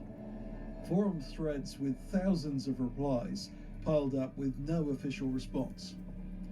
Finally, on September the 20th, a Blizzard representative acknowledged the problem. The message? Due to how some of the data was lost, they could only provide an incomplete restoration for some guilds, and had, quotes, no way to restore the remaining missing items. When the so-called, quotes, restorations finally arrived, players were stunned. Most received only a handful of insignificant items. One player who lost millions of gold worth of items received 2 pink mage weave shirts. Another got a single piece of silk cloth. Someone else only got Halloween-themed decorations back while losing everything else. To make matters worse, Blizzard then closed the forum threads about the issue, pushing affected players into general discussion forums, where they faced trolling and dismissal. Everything in WoW is data. Your achievements, your mounts, your titles, your reputation. The entire game exists as data on Blizzard's servers. If Blizzard can lose guild bank data and refuse to properly restore it, they can potentially just destroy anything. Your rare mounts, your achievements, even your characters themselves. This is about trust. Players who have invested thousands of hours and dollars into this game over nearly 2 decades expect Blizzard to take reasonable care of their data. The company's response has shattered that trust. What's particularly frustrating is that many affected players believe Blizzard is being dishonest about their ability to restore the items. As anyone in tech knows, a company of Blizzard's size absolutely makes regular backups before maintenance and patches. The guild banks have logs showing exactly what was deposited and when. The claim that restoration is impossible just doesn't seem to add up. The reaction from those affected has been one of shock, anger and disbelief. Many long-time WoW players have reported that this incident has completely killed their motivation to play the game. I wonder if I got Some have fucked. cancelled subscriptions. I wonder if I got... No, after I don't losing keep my years shit in to continue to G-Banks. play. I don't keep my After shit in continued G-Banks. pressure from players, news sites finally began covering the story. IGN, Massively OP, Blizzard Watch, and others have now published articles about what they're calling the Great Guild Bank Heist, or This the guy Guild doesn't Bank like Blizzard. Thanos snap. Players have meticulously I kind of like don't really documented like their Blizzard losses either. on forums, YouTube, and Sort of social funny. media. Many have shared screenshots of their guild bank logs showing items that were deposited but never withdrawn. Clear evidence of what should be restored. What's particularly telling is that virtually no one has reported receiving a complete restoration. Out of thousands of affected players, only a single person has claimed to have had all their items returned. Based on the available data, it's difficult to give a precise total value of what was lost across all affected players, but we can make some rough estimates considering that thousands of guilds were affected. One post mentioned 943 guilds and 515 people reporting losses through September the 9th alone. Many lost multiple tabs of items accumulated over nearly 20 years. And some players reported losing items worth millions of gold. A conservative estimate would put the total loss in the billions of gold across all affected players, which would translate to millions of dollars in real-world equivalent value, considering the price of WoW tokens and gold conversion rates. The true value is impossible to calculate precisely, especially for items that can no longer be obtained in the game, which makes them essentially priceless to collectors. Although it's difficult to be certain, I would estimate the losses at tens of millions of dollars in equivalent value rather than just millions. Here's my reasoning. The scale is massive. Thousands of guilds. If you put money value on the Many gold. players lost entire guild banks with 7 full tabs of items collected over nearly 20 years. Some of the individual That's what items mentioned happens? were Oh my extremely valuable. god. Many of the lost items are irreplaceable and This no is longer like the ultimate obtainable in the sacrilege game. for a lot of us. If we conservatively insane. estimate that thousands of affected players lost an average of several million gold I had each, no and idea. consider Warcraft token conversion rates, the total easily reaches the tens of millions of dollars in equivalent value. The combination of wide scale, with thousands of affected players, high individual losses, millions of gold per player in many cases, and the irreplaceable nature of many items makes tens of millions of dollars a reasonable estimate for the total equivalent value. If, after having watched this video, you would like to take advantage of, rather than be victimized by Blizzard's terrible glitches, then please consider joining my pages, where I post useful exploits that I wonder if concern he's gonna get from them sued. on a regular basis. I do like Archfelder, I always have. So, recently, thousands of reports have begun to emerge across See, this is the sort of WoW news that I pray for that I never ever get. Or I mean, it's just like MMO news. I want somebody to do MMO news like this that's very funny and very good, and actually about stuff that I care about. This is stuff I care about. It's funny and like it's weird and we can't seem to get anybody in the fucking genre except for like Kira. There's like Kira is the only person I can think of in the genre that is that good. It's weird. It's like really genuinely weird. Okay, I need to trade. I am not tired, and that is a problem. I know I'm not going to be able to sleep. I should maybe just work a double and try and get this house done. Maybe. I know I can't sleep. It's fucking annoying. I should go to bed now, though, or I'll fuck up my schedule worse than it already is. It's like kind of annoying. I want to stay up all day.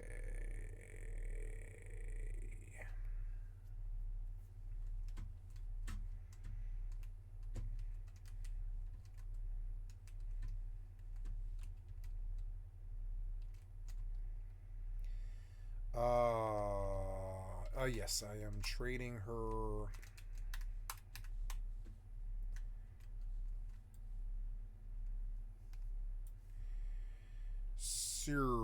Trading her. Yes, trading her that and that and that. And I will also give her 1, 2, 3, 4, 5, 6, 7 of the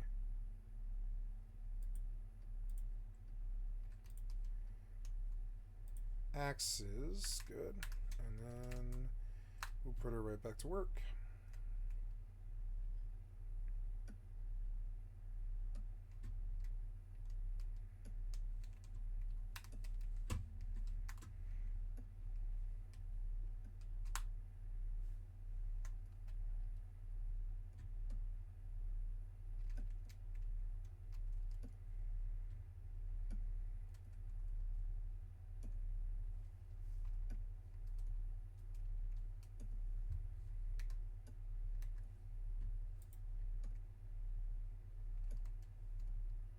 Official Warcraft forums of Twink players being banned permanently from World of Warcraft content. Twink players. A huge controversy erupted across Twinks? the internet, with Twinks claiming to have been banned for No way. obvious reason, and counterclaims that mysterious exploits were secretly being employed. So, what actually happened here? Twinks. Let's break it down. I love this shit. So, This is so much more entertaining to me than Philip DeFranco. That the main forum for Twinks, XP Off, contained multiple complaints from players claiming to have been banned. Twinks XP Off. Now, let's just explain what a twink actually is. It's twink somebody, is a before he low-level says player it, who a twink is somebody who sets their level at a certain bracket, the highest level of the bracket. Now, there's certain brackets in Blizzard games. It's 10 to 19, 21 to 29, or sorry, 20 to 29, 30 to 39, 40 to 49, 50 to 59, 60 to 69, 70, right? And all of those different brackets, you want to be the highest level in the bracket so you can do the most damage with the most throughput.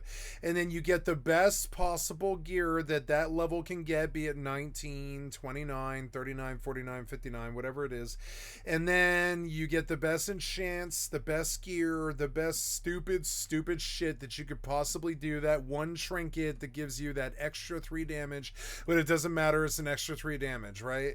And then it's the most min-maxing that you could possibly do for the levels. There's not really any theory crafting, and it's just there's all this weapons that are the best in that bracket or whatever that we all know. And then you step in, and some normal dude who just wants to play like a battleground, like he comes up and he's like, he tries to hit you and he does 1% damage, and when you hit him you do like 65% damage. So then the next hit he's dead. Like 2 hits maybe.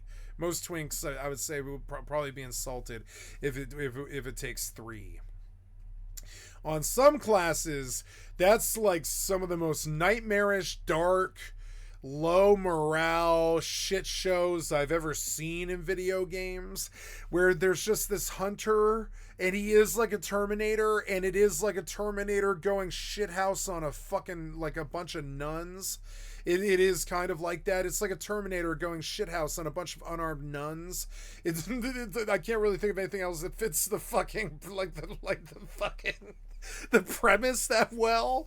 But yes, twinks are people that go, they're like, it's like being a Terminator who goes to a monastery to go shithouse on toddler nuns. That's the whole premise of it. They can't live past the second hit or something like that. So they shoot at you. They're like, what? I just dumped all of my cooldowns into you, all of them. I waited 3 minutes and I shot all my cooldowns into you, and it did 1% damage, right? Because you've got some trinket that mitigates all the damage, or it quadruples your health. And I mean quadruple. It just quadruples your health. So when his huge bam hit comes through, or, you know, his big ass hit comes through, his alpha strike, it doesn't matter, because that's still only like 2% of your quadrupled health bar and stuff like this. And so then that wears off in 18 seconds, but you still only took 2% damage. So when it does the damage coefficient and it drops off your health bonus, that damage has already been dealt with. That 2%'s already been healed or over time or whatever. And so that damage was basically negligible. So you fire at him and he just laughs at you because you've done no damage to him, and won't for another 25 seconds or something, or 15 seconds something. He pops evasion, so then it's like a rogue, right? Or it's a rogue. So then he laughs at you and chucks a throwing star at you, which hits you for your entire fucking health ar, and you're like, what the fuck? And you're like, what? And you smear the ground on the first hit, and you're like, what the fuck just happened to me? A train hit me, and I've never been hit as hard as I have as WoW twinks. You know what I'm saying? It's just weird. They'll just peel you. They'll fold you. It's the original sense of the term. It really is. It's like getting folded. It literally is. It's like the worst I can think of is like WoW twink. It never really gets worse than that. And so then they'll do other stuff too. Like if they're a warlock, they'll toss some aids on you. They'll put a fucking undispellable buff on you. And then, so you're either dead in 3 seconds from the dots that they just put on you, and if you dispel it, it spreads to everybody else and kills 4 or 5 other people that are standing on you. It's called, oh god, what's that fucking move that Warlock's got? I forgot. It's some kind of AIDS that spreads. I can't, oh god, I can't remember. It's some kind of plague. I can't remember the fucking name of it anymore. But like, yeah, that stuff, it'll spread. Some of the dots spread really bad. You know, like some of the damage really, really spreads. It's sort of insane. And so then like for instance, chain lightning will lay out 6 people, no problem. A fucking like a fully tuned up twink level 29 fucking elemental shaman in some loser bracket where the only people that are in there are all either brand new players or people who've been playing for 20 years who are just leveling some alt, who are just in there for some honor, right? And then the twink comes sweeping through, and you don't know you're about to get your shit pushed back by somebody who's going to torture you in the graveyard for 15 minutes straight and just pop you every time you spawn in a single second or whatever. And so you just become like these like plants that they just sow and reap. They just reap and sow you for like 45 minutes or whatever. It's so bad. They don't cap. They don't win the game. They don't want to win the game. They want honor. Right? So they kill you, as many fucking kills as they can get. That's more honor. That's more gear. That's more like bragging rights and all that. You get up to 200,000 kills. It actually means something to some communities.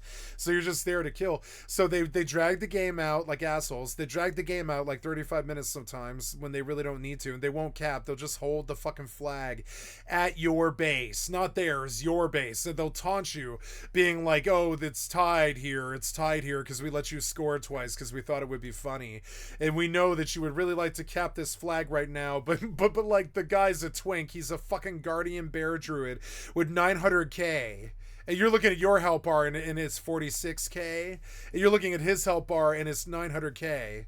And you're like, what the fuck? I do 36k every 2 minutes or something, and he's got 900k. And you're like, I can't stop this bear druid. And the bear druid is sitting there dancing while he taunts you and shit. I've seen it so many times. I've been that bear druid. I've done it all. And I know what twinks are. It's one of my like very fun things I used to do when I was young. It's, you know, it's quite fun. It's quite fun. It's the most power that you could ever get in an MMO, really. It's just you spend like 3 weeks getting the best possible set and the best enchanting set for a completely worthless character that doesn't actually have any gear, that doesn't actually have any money, that doesn't actually have any achievements unless you're insane and you're working on an achievement twink or something. But I mean, it has nothing. It represents nothing. All it has is the crappy, crazy gear that you dumped on it for that particular level, for that particular bracket. It's the most specific PvP that's ever existed.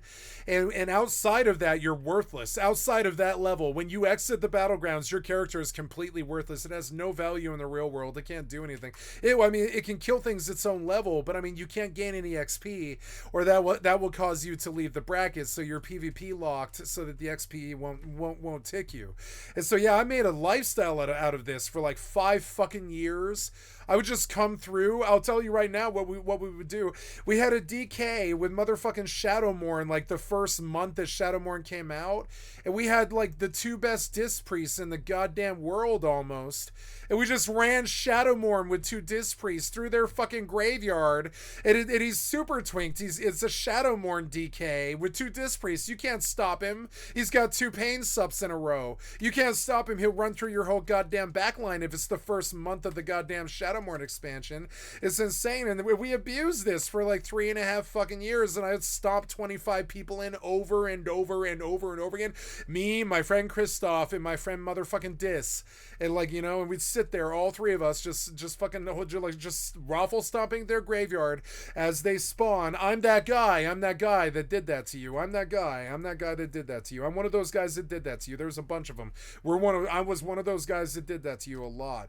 Eventually everybody did it, but we were the guys who started doing it. You understand? Like, we were the ones who would go get crazy blue gloves from stupid ass horde expansion dungeons that Alliance can't even go to without possibly getting ganked or whatever, just so you could get 3 extra agility on Feet of the Lynx, and then you would pay like 490 gold in WoW Classic gold, which back in the day that was just kind of insane. But I mean, you would, just to get fucking 4 agi to 1-hand dagger for a 19 twink rogue. You know, this is why I leveled Enchanter. It is why I leveled Enchanter. That's why I leveled it. Because I could sell these twink weapon enchants to these twinks who would just hand you. Like, they knew what it was. They knew it was just, they would hand you this raid money for these crappy twink enchants that they would just lock their character with. But I mean, it's the most fun that PvP can possibly be. You see a pack of 10 actual human beings, and you carve through them like you're Sauron. That's what twinks are. And if you don't know, then now you know. You know, and I made a lifestyle out of it for like 3.5 years. Particularly when I went to Night Champion. That's how I got to Night Champions, learning how to do stuff like that. If you can't control a goddamn graveyard for 25 minutes and not let a single healer out of that fucking graveyard, right? You can't win Battlegrounds. I mean, I really feel this way. You can't win Battlegrounds unless you take over their graveyard and prevent the healers from getting out like some kind of goddamn... Like, it's like healers are kind of like a contagion. You really don't want them to leave the fucking graveyard if you can't help that. And by graveyard, I mean in the battleground. When they die, they've got to spawn in the graveyard and run back to the battle. I want to be in the graveyard when they respawn, and I don't want them reaching their group. I mean, I really don't. And that's what twinks do. That's what twinks are. That's all they do. They just prevent healers from leaving the graveyard so the other team can't win. That's what a twink actually is. And understand, most twinks don't even know what it is. But a real twink like me, who's been doing it for 20 fucking years or whatever, they'll be like, yeah, the real thing about twink is you just don't let the enemy healers leave the graveyard ever, and then they can't do anything. It doesn't matter. Your team will naturally eventually just kill them. The hilarious part about it is they might not even need you. Your team will eventually just, by attrition, even if your team sucks dick and they're the worst WoW players in all of the game, they will eventually attrition kill the other team to the point where all 15 people are spawning at the graveyard and dying to your crazy Frostmourne twinked fucking Death Knight with his 2 Disc Priest pocket healers, right? And every time he swings, it hits all 6 or all 10 of their team for like 40% of their bar or whatever. It's so fucking stupid. I've never seen power like that in an MMO before, and that's why we did stuff like that. And it was fun, and that's one of the things that made WoW truly great, is you could do stuff like that. But I mean, Was it douchebaggery? Yeah, all of it. All of it was originally like the OG form of douchebaggery. What these douchebags do to Apex Legend, Apex Legend tourneys now with like hacks and cheats and stuff like that. We would do all of that stuff with no problem with the current game rules. You don't ever need hacks. I learned from World of Warcraft that if you have a good enough brain and you have your ear to the ground and to the community and you're listening to everything that they come up with and everything that they do and you're following them, and if you see a trick used against you that's effective, you just copy it, right? And so like it becomes this mindset where it's not about how much gear you have or what your skill level is or anything like that. It's about understanding what works the best in it. They call it game sense in other games, but it is game sense. And so if you have superior game sense, you can take like 5 people and outdo a 40 man. And I do it all the time. I do it in Isle of Conquest. I'll literally be like, and I do it. I used to pride myself on this and shit. I was a leader of the Alliance. I have all these crazy achievements like Knight Champion and stuff in Rated Battlegrounds because like I actually was a leader of the Alliance. I have 250,000 kills of Horde and stuff. And one of the things about it is you constantly have to evolve better than your enemy. If you step into that battleground with the strategy that you saw used against you successfully in the battleground before, expect to lose with that strategy. You must adapt. You must be always stronger and stuff. So eventually we just found the best meta, which is just it's just death gripping one of their healers into a smoke bomb and having the entire team stab them all at once, right? And if you think about it, war is probably about the same thing, really. Is you bring a pack of wolves, you bait something to come into the, like almost like Saving Private Ryan, you bait the half track to come into the fucking center of the fucking engagement or whatever. And this is how real war is. If they take the fucking bait, you sick all 16 dogs on the wolf pack, right? You sick all 16 dogs in the wolf pack on the single target, and you outdo that target. When that target's dead, it causes the other fucking friends of the target to despair. They break cohesion and they run, and that's how war is won.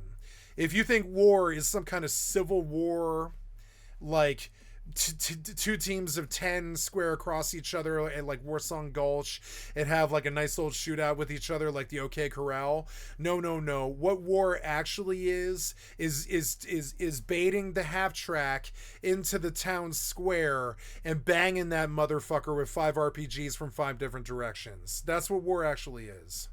If you can't do, and that's what WoW is, that's what Battlegrounds are, that's what Rust is.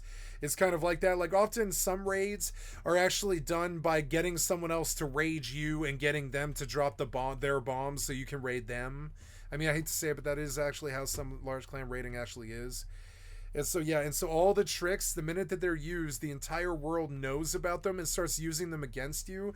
So if you want to be at the top of the PvP community, you have to be the person writing the tricks. Now, I have a good brain for that, and so does Arch Valdor. But the problem is there's no money in it, so why the fuck? I mean, there's money in it for him because he was like, selling gold and selling exploits and actively battling Blizzard, and he was okay with violating terms of service because he doesn't live in America. He's in, if I had to peg it, I think probably a Brit. I think he's a Brit. I don't know if he's an Aussie or a Brit, but I think he's a Brit. And he doesn't care if Blizzard's mad at him because they'll never extradite him. They'll never sue him. They'll never sue him. He lives in Britain. The worst they'll do to him is ban him. If I try to sell exploits or hacks like motherfucking Arch Valdor did for the last like 15 years and shit, if I try to run that community, if I go up against Blizzard, and I've got the fucking mind for it, I've got a better mind than Arch Valdor. I see exploits probably faster, honestly. But I mean, the problem is if you go up against these people, they can sue you in your own country if they live in your country, which is why I don't do battle with Blizzard. I don't like Blizzard particularly any more than this guy Arch Valdor does, and I don't care what happens to Blizzard. They've made made so many billions of dollars, I don't care what happens to them. I really don't. I don't care. I don't care what he does to them. I don't care what exploits he teaches people. I don't care how much Blizzard hates him. I don't really care. I don't really have too much sympathy for these large fucking huge conglomerate fucking March of the Bastards software developers that I scream about all the fucking time. I really don't care about them. You know, neither does he, and I do feel like some affinity to that. I mean, that's rare. Some people, I'm sorry, most people, I would say they kind of do secretly love the developer. Like, I think Bagon like secretly loves fucking Blizzard, like secretly loves them as much as he might profess to hate them and shit. And I love them for what they've given me, but I don't like them as people. You know, I don't care if some hacker fucks with them or whatever. I don't care because of stuff like this. Because of the stuff that he's talking about, like WoW accounts being suspended and stuff like that, or them selling a $75 mount, the Mail Muncher for $75 or whatever. That's insane. But not only does that fucking like appeal to somebody like me who wants to skip the fucking whole thing entirely, it's also grungy to somebody like my friend Pedro, and I'll use a fucking actual fucking like person as as an example here. That's a debacle for my friend Pedro, who spent 5 months earning the actual mount. 5 months of his actual time. He earned that Mail Muncher mount. Then they sold it on the store for $75 for about 3 weeks or something. And they promised they would never ever do it again. So not only did they invalidate his 5 months, they tried to come after the big whales like me, trying to get me to dump $75, and I damn near did it. He probably did. He probably did dump the $75. I can't bring myself to do it because I can see the manipulation there. I don't appreciate that, Blizzard. I don't actually see, as a 20-year customer, you could like how you kick me in the ass as I leave, as you try and sell me a $75 crack mount. It really didn't really play too well. It probably doesn't play too well with Archvalder. Like this guy, he's like WoW royalty. You know what I'm saying? If he clawed his way up to 80,000 K, he drinks with the big sub whales at the fucking BlizzCon and shit. At the hotels and shit. At the BlizzCon and shit. He's a Blizz whale. And like Blizz whales are cool. I've known a few of them. I knew a Blizz whale named Marty who like ran the BlizzCon and shit. I mean, I really did. I've known Blizz whales for a long time because I run with those types of circles. Always have. I'm running with those kind of circles on FFXI right now. I'm running with those kind of circles on EVE Online right now. When I have my corp in Mortal, or sorry, when I have my fucking guild in Mortal, it'll be like that for Mortal. Like I always run with people like this who understand what the fucking current meta is and what the fucking best shit is and what to do and all this other shit. Now I know I might not slavishly follow it like Rust players do, and I might even get disrespect from Rust players who think that I'm slipshod or that I don't care enough or that I play too many games or something like this. But no, it's just more it's more that there's just nothing else to learn, so I don't care. There's nothing else to learn. Like this game is really appealing to me because there's so much about it that I don't know. There's so much to it. Stuff that I care to learn too, because it just makes you a stronger player. Like learning where this copse of trees was, where I'm unharassed for a little while. I mean, I wasn't totally unharassed. I had a guy totally scope me today, pull out his weapons to threaten me and kind of think about rolling me and all this stuff. And I had to run from him. And he was like, "Do you want to ride to town?" I was like, "No, I'm running from you. I'm just turning around again." No, I'm running from you. He was like, "Do you need a ride to town?" And I was like, No, I'm running from you. I'm running from you. He thinks I need a corp. I don't want commitments. I think honestly anybody who understood who I was would understand that no, I don't want the corp commitment. I mean I love being in these corps, and I love being in the best high-sec corp and all this shit. I like the prestige of it or whatever, right? But I don't care. I often run the corp. It's kind of weird. So, like, I don't know. So looking at this guy, like put blizzards in the crosshairs and just take shots at them. Shots are fired by this guy, and I like him. I've always liked him. I've liked him for like 8 years. Chooses to remain at low level and optimizes their weapons and armor. Twinking or Twink originated as early as vanilla. It is the act of having a character pimped out by a higher level one in order to min-max at a desired level. It's something enchanters do, and I was one of the best enchanters in the world. I made so much enchanter money. Everybody knew how enchanter rich I was. Basically, having a low-level alt and obtaining the absolute best possible gear they are able to equip with enchants gems. And then notice he says enchants first and foremost, which is why I mentioned it. Enchants are the main thing here. So if you're a world world-class raider with world-class enchants that your WoW guild got for you day 6 for fucking Wrath of the Lich King, you're selling power torrents at fucking 7,000 gold a piece day 7 of motherfucking Wrath of the Lich King, and you're just full-blown buying your fucking epic mount the day 6 or whatever. You're not farming or anything like that. Your crazy WoW guild got you power torn day 7 because you're the WoW guild enchanter, and anytime somebody needs an enchant, they come directly to you in Stormwind or whatever. You have to give it to them, and you don't charge them or anything like this. You just have to give it to them, right? But with that power, I use this to dominate the fucking PvP brackets. I'm one of the original fucking twinks with that power that they gave me from a Nax guild. We had a Nax guild. We opened the guild. We opened the gates of Encourage on the Venture Company, and I've got witnesses and people who will back me up to the death of me on this, right? We opened the gates of Encourage. That gave me a particular amount of power in the enchanting scene and in the twink scene. I know a lot about this.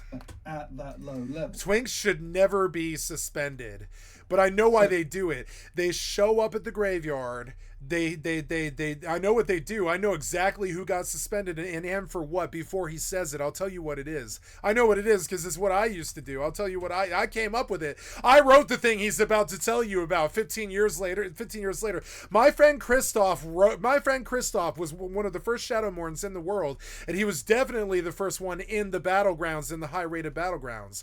And so he definitely was the first one to reach like 1900 with me. He was right there with me. He was like the first one, definitely. And like and how, you know, and so so he's going to tell you what it is. The same thing that we did at level 59. You come with a Shadowmourn, or I don't even know what the levels are now. It used to be 79, but now it's 59 or something like that. They squashed all the levels, so I really don't know what it is anymore. I think it's 59, but I don't really know. It's one step below the cap or whatever. One step below the cap, you can put on a Shadowmourn, which is the greatest two-hand weapon for Death Knight, and then you can rock Frost Death Knight, which is just insane because Frost Death Knight is like the second highest burst in the game, short of Arcane Mage, and or Elemental Shaman. Is sort of weird, but it is like the second highest like fucking burst in the game. So like, and I don't know why Frost was, but Frost is like that. Frost has got the second highest burst in the game. So if you have Shadowmourn and you go shithouse nuts in the fucking normal graveyard of some twink ass fucking IOC, you can shut out 40 fucking people at their fucking graveyard as they try to mount. I'm dead serious, 40 fucking people. And that's what they probably got banned for. He's going to say the same thing. He's going to be like, Shadowmourn DKs at level 59 were spawning in Isle of Conquest, and they were killing 40 people all by themselves. Or like 2 people, something, right? Or no, they were probably more like Wintergrass. They were probably killing all... Yeah, probably Wintergrass, honestly. Honestly, Wintergrass and Tol Barad is their real complaint with this. You can't go into Tol Barad or Wintergrass. When I've done it. I've wiped 40 people so quickly, so many times. I've just cheated them out of their fucking entire 45-minute match inside of 3 seconds and shit. I just come in with a heroism with the best fucking players in the goddamn world, and I stomp your 40-man in like it's nothing with my pre-made. You know, because you're not pre-made like me. You're just randos. We're pre-mades with some of the best battleground people in the motherfucking world, and we've got a Shadowmourn here, like right in era. And we are stomping you in Wintergrass at the fucking wall, all 40 of you, to the graveyard where my DK stomped all 40 of you and killed you. You know what I'm saying? I'm dead serious. And this is the shit we used to do. Like 3 of us would do this. Three of us would go into the battleground. We'd be like, relax guys. I know there's 37 of you, but there's 3 of us, and we're here to tell you that you have won this battleground because we are here. And they're like, oh yeah, why's that? And we're like, okay, well, this guy's he's Shadowmourn DK, and we're his 2 pocket healers. We're gonna take it directly, all downs, no ups. We're going straight to Van. Don't fuck around with bosses. Don't fuck around with Horde. We're winning this in 4.5 minutes, and if we don't, you aren't allowed to play with us anymore. We're kicking you out or whatever. We're reporting you AFK and shit. You have to all downs, no ups, right? All downs, no ups. It's it's a hilarious thing that makes fun of Down syndromes, but I mean it's the shit out of the twink scene. That's shit out of the twink scene. I was there. All downs, no ups. It comes from fucking Alterac Valley. It means pushing from north all the way to south, ignoring all objectives and taking a giant crazy 40-man fucking like WoW raiding guild attempt at a boss that you can't technically kill with heroism and all this other shit. And you might even half wipe and have to half run back through the graveyard spawn, but you take the last graveyard spawn right before the boss so you can get a spawn. You just keep wiping on the boss as your tank keeps dying, because the tank can't actually tank Drek if all the other towers are up. But I mean, you do, and they call that all downs, no ups, and my crew came up with that shit. My crew came up with pre-made. So they have godlike. My friend Cole was the first field marshal, I believe. Yeah, my friend Coltrane. I think he's famous now. I'm fairly sure. Isn't he famous? I think he's... Yeah, my friend Coltrane. I think he's famous. I'm fairly sure. If you look at WoW Coltrane, I'm fairly sure this guy's famous. Like, I know this guy very well. He's an old, really dear friend of mine. My friend Coltrane was... Yeah, that's him. I've seen his face before. That's Coltrane. Yeah, that's Coltrane. Jesus fucking Christ.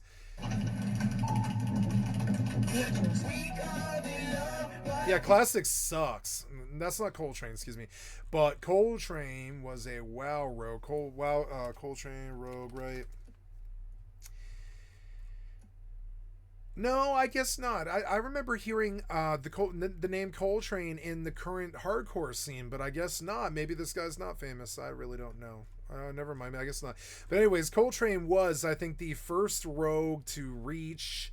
he was in our guild, and he was the first Alliance North American rogue to reach Field Marshal, which is the Promised Land. If you do that in WoW Classic, you are technically the best PvPer in history. I believe it trumps Ninja, or... You know, I don't know. Maybe the CSGO 2 championship winner is a greater PvPer. Maybe the LoL championship winner is a greater PvPer. But the first field marshal in WoW, Coltrane, technically makes him, I believe, the greatest PvPer of all time. It's sort of insane, but I mean, I am making that claim because back in the day, if you actually got motherfucking Field Marshal, and if you were the first one to do it, he was the first North American rogue to get it. I'm sure somebody else beat him to it, but I mean, like, but I don't think they were Americans. Like performance. I think it was somebody from Perseverance in Russia or someplace like that. The content they want to do. Traditionally, yeah, I think it was Perseverance beat him to that run. The name that pops to my head is the Perseverance rogue beat him to Field Marshal, but that's an EU rogue, you know. But as I remember, Coltrane was like, I think the second in the world or something like that. We loved Coltrane. He was like 19 or something like that when I was like, I don't know, 16. He was a little older than me. He was like 3 years older or something like that, but he was out of high school. And he was like, yeah, I'm doing lines of cocaine. I'm doing lines of cocaine right now, and I'm playing my rogue as a Field Marshal and all this shit. I'm killing this dude. I just killed 17 people in Alterac Valley. I took the flag by myself and all this shit. And we're like, and he was like, yeah, I just did another line of cocaine and I killed another priest. And you're like, oh my God, dude, relax. And he's like, no, I'm not going to. No, you know, and I'm dead serious. All my friends can attest to this. Nobody forgets Coltrane. Nobody ever forgets. When you meet Coltrane, you don't ever forget him. You know, he's one of those. He's up there like Sacha Baron Cohen or something. They don't make him like that. It really stood out, you know. I think twinking has been used in player versus player activity. More recently, interest in twinking has extended to player versus environment content that has grown. Oh yeah, so now they're talking about twinking moving to the game, where they're like, this guy moves at 375 movement speed most of the time on his cat druid, and he clears a dungeon at like 95 seconds, and he collects like 14,000 gold or something like that, right? And I mean, that is twinking PvE, and yeah, I could see that getting suspended. See, he clickbaited this title in a clever way, where it seems like he's talking about WoW accounts being suspended for twinking, but what it actually is just people like using really crazy setups to farm dungeons, which is just what WoW wants anyways. the introduction of scaling technology and time walking. Yeah, so scaling and time walking in PvE, if you twink it the right way, you could just slaughter dungeons for free money all day, and I mean big money, like millions of gold. Blizzard, I mean, it would take a couple weeks, but yeah, you could pull like 20, 30, 40 million gold out of dungeons if you just twink the correct way and you abuse these teleports that he's talking about and all this other stuff. It's easy stuff. I mean, that stuff's easy to me. My crew, my people were the people who came up with that shit originally. Nor twinking. Neither encouraging. I mean, there was about 4,000 of us in the world or something. And yeah, in my team was something like 100 of them or something, but I mean we were only 1/40th of the whole or something. But yes, there was like about 4,000 godly players in World of Warcraft, and I'm one of them. None of these people impress me. This guy doesn't impress me. None of these people impress me. That's how you know. My achievement list is more extensive than his. He cheated all of his goddamn life. He doesn't have the PvP achievements I've got. He might on his main if he decided to clear the entire PvP list with all of his cheats and his hacks and stuff. But he would have had to cheat and hack and do it. I did it all legit. All of it legit. I didn't cheat or buy or ever spend $1 on gold or any of that stuff. I did it all legit, bitch.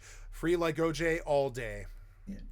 People like him get banned constantly. Banned. Is nothing anywhere about twinking in the terms and conditions. Nope. There are 2 NPCs in the faction capitals. Not for PvE. No, I'm sorry, not for PvP. Now PvE, maybe. Maybe they're like, no, you can't clear this dungeon in 4 seconds and collect 12,000 gold.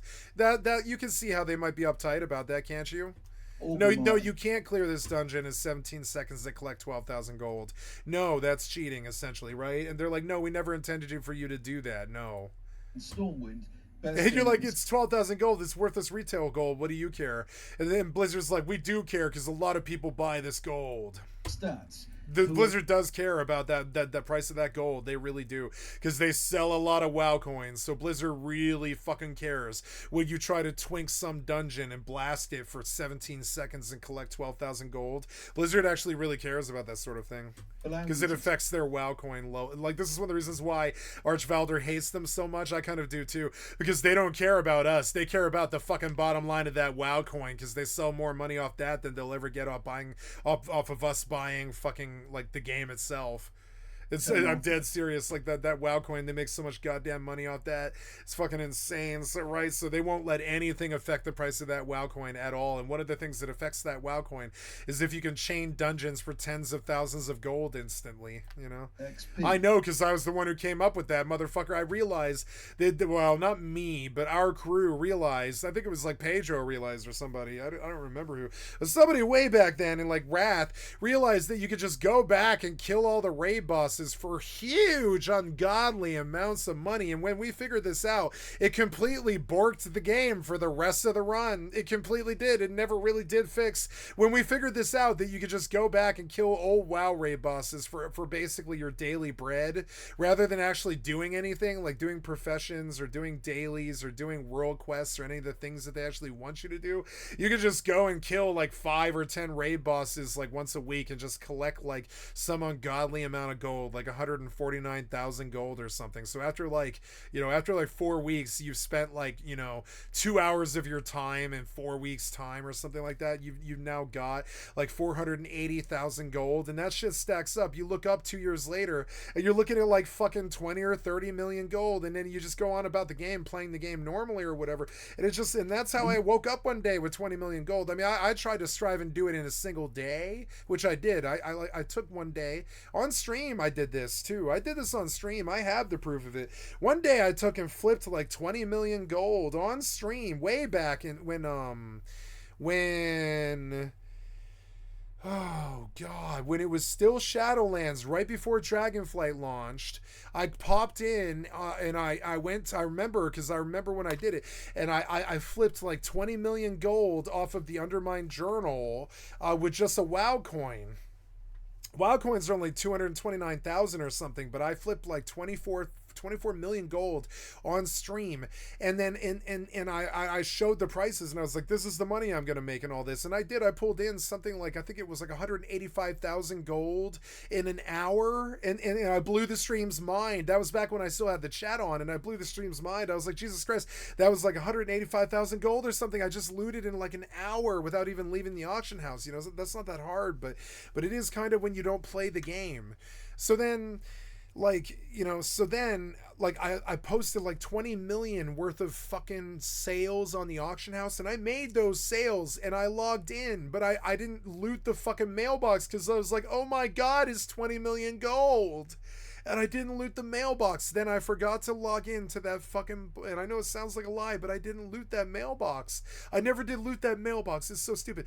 Now all I've got left is like 197,000 gold on all of my characters or something like that, which is so much less than I used to have. I used to have like 3.7 at any given time. 3.5. I'd always keep 3.5 at any given time. Since goddamn Wrath, I've kept like 3.5 million gold or something like that. It is stupid. I'll go broke and I'll blow it all, but I'll get it all back in a couple of weeks or whatever, you know? Just like Eve, I'll go broke and look at Eve. Look at Eve. I blow ungodly amounts of money on Eve without meaning to. And like, okay, so the other day I had 9.6 billion. I'm down to 2.7. In the space of a day, I blew 7 billion ISK. Do you understand? That's more money than most people make in their entire goddamn career. I blew that in a day. That's okay. Some of these noobs, they never ever do leave the mining ship or whatever. I mean, I get made fun of for mining AFK all the fucking time, but I mean, that's what you have to do to get out of mining AFK all the time. If you don't want to mine AFK all the time, then you have to mine AFK all the time until you don't have to mine AFK all the time anymore. Watch me do it in Mortal. That's what actual PvP is. That's what actual MMOs are. If you don't want to fucking, if you don't want to be poor, then you have to mine AFK all the time. If you mine AFK all the time, you're going to get ganked all the time. And that's what these non-consensual games are. I actually really like the fucking the loop. It's always been a really good loop. It's always been super good. So, you know, but I'm used to it. And so then 20 million comes in, 8 billion comes in, 8 billion goes back out again. And it's weird. So I pride myself on how fast I can make that 10 billion. It's like 3 weeks or something like that. But then I blow it the fuck back out again because I'm an impulsive, crazy gambler, addict, chaotic, neutral, Setzer gambler type from Final Fantasy VI that just doesn't give two shits about 30 million gold. What the fuck are you gonna buy with it? You can't buy women or drugs or like, I don't know. You can't buy like food or, I mean, anything of value. You can't buy anything of value. Not to say that I want to buy women or that women should be objectified. I'm saying that women are of value, and you know, and it's not like you can spend WoW gold to buy them or anything like that. You have to go actually be in their lives and be a wonderful person in their life. You can't just go buy their company or whatever like that. So like, yeah, like WoW gold, what can you actually do with it? Nothing really. You can. That's my biggest complaint with it. If there was something you could do with it, I would care about it. March Velder cares about WoW gold. I've never understood being that narrow-minded. I mean, yeah. What does that buy you on on retail? Some mounts? I mean, what? I mean, the fuck is that worth? Yeah, I'm sure you could sell it as an RMT, but you can't keep the money. The U.S. government, if you stack up like $20,000 or more dollars in your PayPal account, and you can't explain where that money came from, the government will audit you. Putting right after the. So I mean, yeah, you better come up with a good story. Like for me, it was that I was a taxi driver. You want to know how I was a successful drug dealer for 4 years? I just told them I was selling rides, not drugs. I mean, you know, and it worked, and it was true too. At the time, it was true. To allow players. I mean, no. I mean, most of the time, I required my customers to use my services. So often, they were my clientele, anyways, both legally and illegally. I'd be like, nah, take a ride, you know? I'd be like, take a ride for $5. I'll give you a cheap ride for $5. Where do you need to go? Right? That's how you do a drug deal, really fast and savvy, and you make them happy, and they want to use you again because you gave them a free ride or whatever, because you're a taxi driver or an Uber driver. That's how I got around the government looking at my money, you know? To do so. Prior to this time... I mean, the government can look at my money now. Go right ahead. I mean, the government did look at my money. I did a disability appeal, which means that they checked everything. They know where every last cent came from. directly from Battlegrounds. So Twinks Or do could they? Haha. simply queue up Pass the statute now. again and again without ever gaining any levels. Interesting twinking in player versus Yeah, environment. interesting twinking in PvE has always been a really interesting concept, but all that really is min-maxing. He's trying to string out a bunch of words to describe min-maxing. I mean, that's all it is. It's min-maxing. And content has grown recently. I like the way that he talks because it's the way that I almost said something really racist just there, but it's the way that like a fortune teller thief might yeah, I gotta leave the racial connotations out of it, but the way that this guy talks is how drug dealers talk. You don't it's how like Johnny Depp talked as the pirate or whatever. It's you don't ever want to be nailed down by any of the words that you say, so you leave everything, what's the word, it's like you leave everything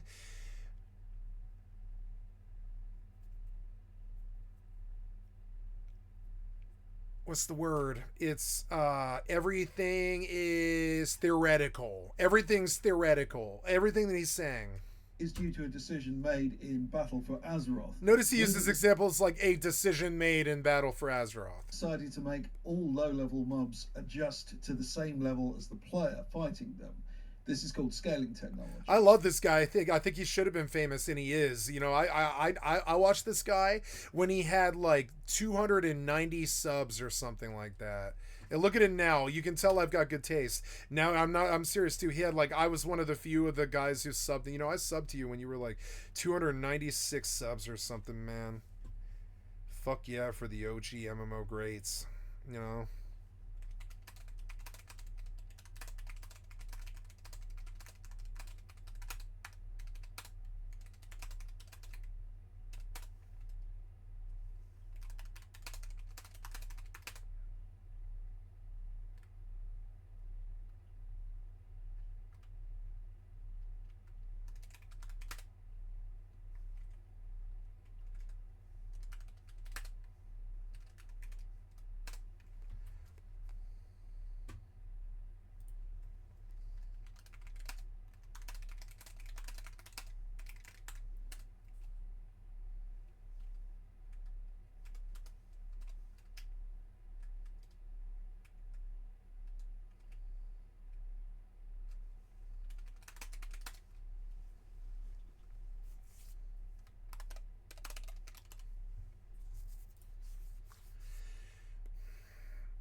The problem with this was that if low-level players have... You know, there might be a lot of really good information in this comment section, too.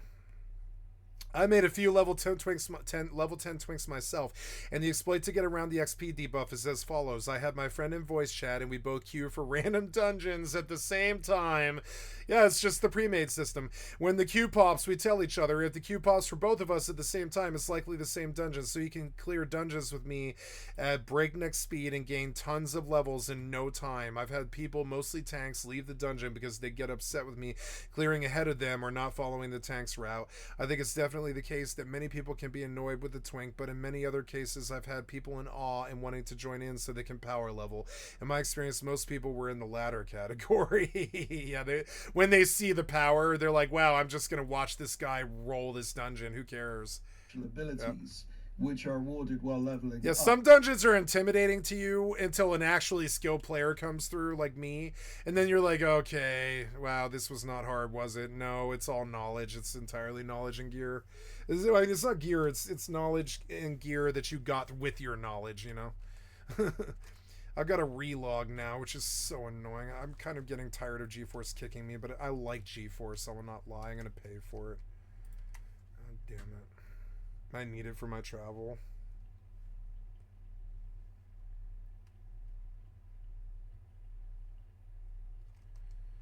Ooh, jeez.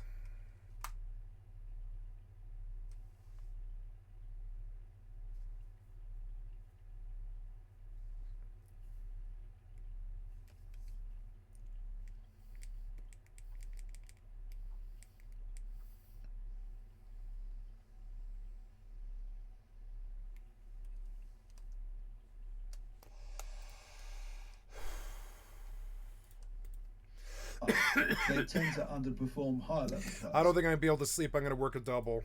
I'm gonna caffeinate right now. I'm gonna caffeinate.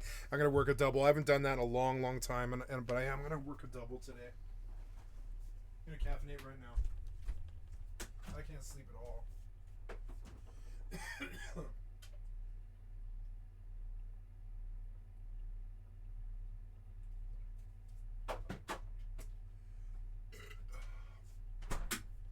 gonna turn my light back on. And I'm just gonna go back to the motherfucking grind. And I'm just gonna watch like fucking. I'm just gonna watch MMO videos all day. And just keep chopping trees until I have a base. that's what survival is. You know what I'm saying? Just keep chopping trees, bitch, till you have it.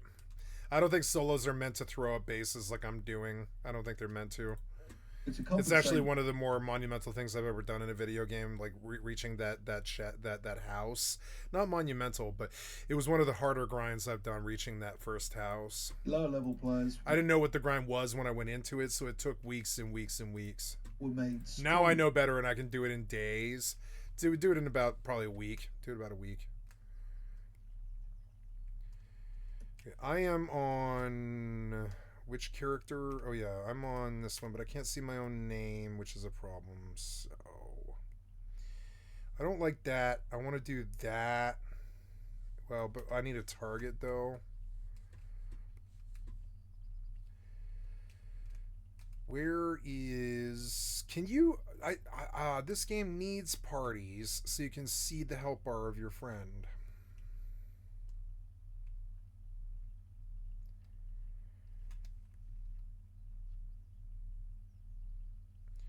I like Mortal. I like Mortal. It finally gave me a peaceful experience, and I've actually really fallen in love with it. It's good. It was like really hectic for the entire time I've been playing it. When it got peaceful, I actually really fell in love with it. It reminds me of what I was looking for in Vintage Story. Vintage Story plays like Mortal a little bit. In terms of the basic abilities that they did have access to. As a consequence, players at level 10 are insanely powerful compared to level 50. So why did you allow this, Blizzard? It's an easy... The first time that they ever saw it, they should have just fixed it. A highly controversial departure. This is why he doesn't like Blizzard, and it's why I don't like them either. They're incompetent. The traditional linear scaling in World of Warcraft. I wonder sometimes why he doesn't like Blizzard. And it's because their sheer incompetence is just gobsmacking. Advantage of this, Twinks often lock their experience.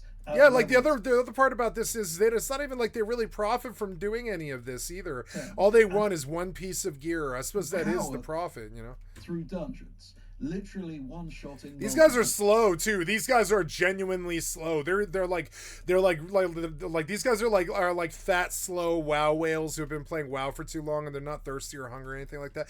I've seen some people do this so much faster than this too, than even how this guy's doing it. Yep, this guy's already moving way too slow. Opinions. On yes, he's like turning around. You don't need to turn around. They'll just keep coming. This guy's slow. Many enjoy being boosted through a dungeon at record speed by a twink. Yeah, some people like that. Others claim to want to learn their class and play at a more relaxed pace. Yeah. So, but I mean, why? The game isn't like that. The game's not like Final Fantasy XI where you have to learn your fucking class or whatever. The game's not like that. I mean, I guess, yeah, priests have to heal, yeah. Priests have to heal, and tanks have to tank. But the rest of the game is just like shoot things or whatever. This is just not hard, you know. Like DPS is not hard. It's not hard. So what do they care? They're not learning their class. They're just pressing the 3 button or whatever.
We're chopping, but I want to get her wood. Oops. And put it on the horse and get away from the horse before I lead someone here. And they kill my horse. So, trade. Trade, and I want to give you my wood.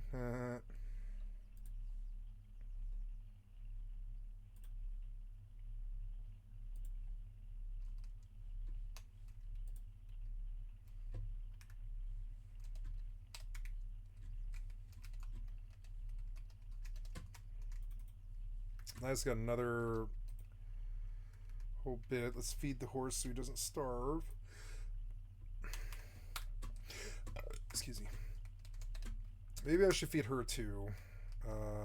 Yeah, I'm carrying the food, am I? Oh no, I have food. Nice. I split it. Yeah, she probably needs some food. I probably need some food. Let's get away from the horse. Oh, if you move, you stop eating, huh? Okay, well, I mean, I'm probably not too bad. Let's see. Nah, I'm hungry, but I'm not bad.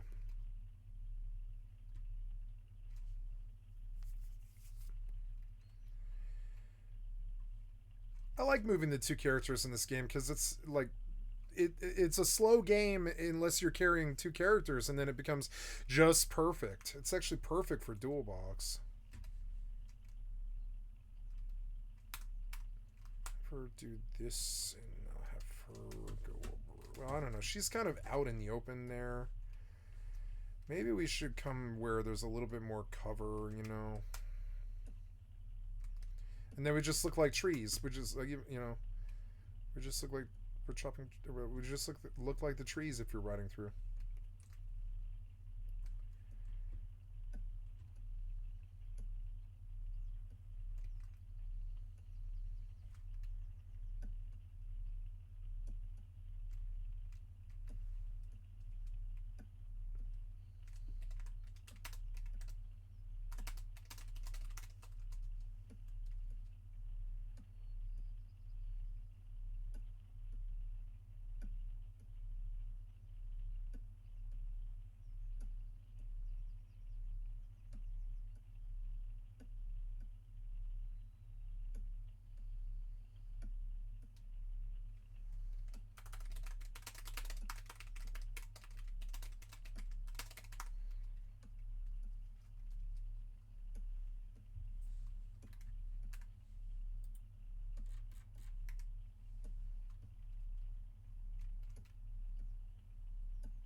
This tree was already hit for some reason.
I'm going to check these.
Ooh, those pants are worth a lot.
Oh, I'm going out now. Am I going out now? Yeah, I'm going out now. Yes, I'm going out now. But I also should check these clients before they shut me out. God damn it. It's okay. It's safer if the horse isn't out, honestly. Maybe I should just have her single heal and have the other one be the transportation. It reduces the risk by quite a lot. Enough where it makes it worth it to even cut one farmer out entirely, basically.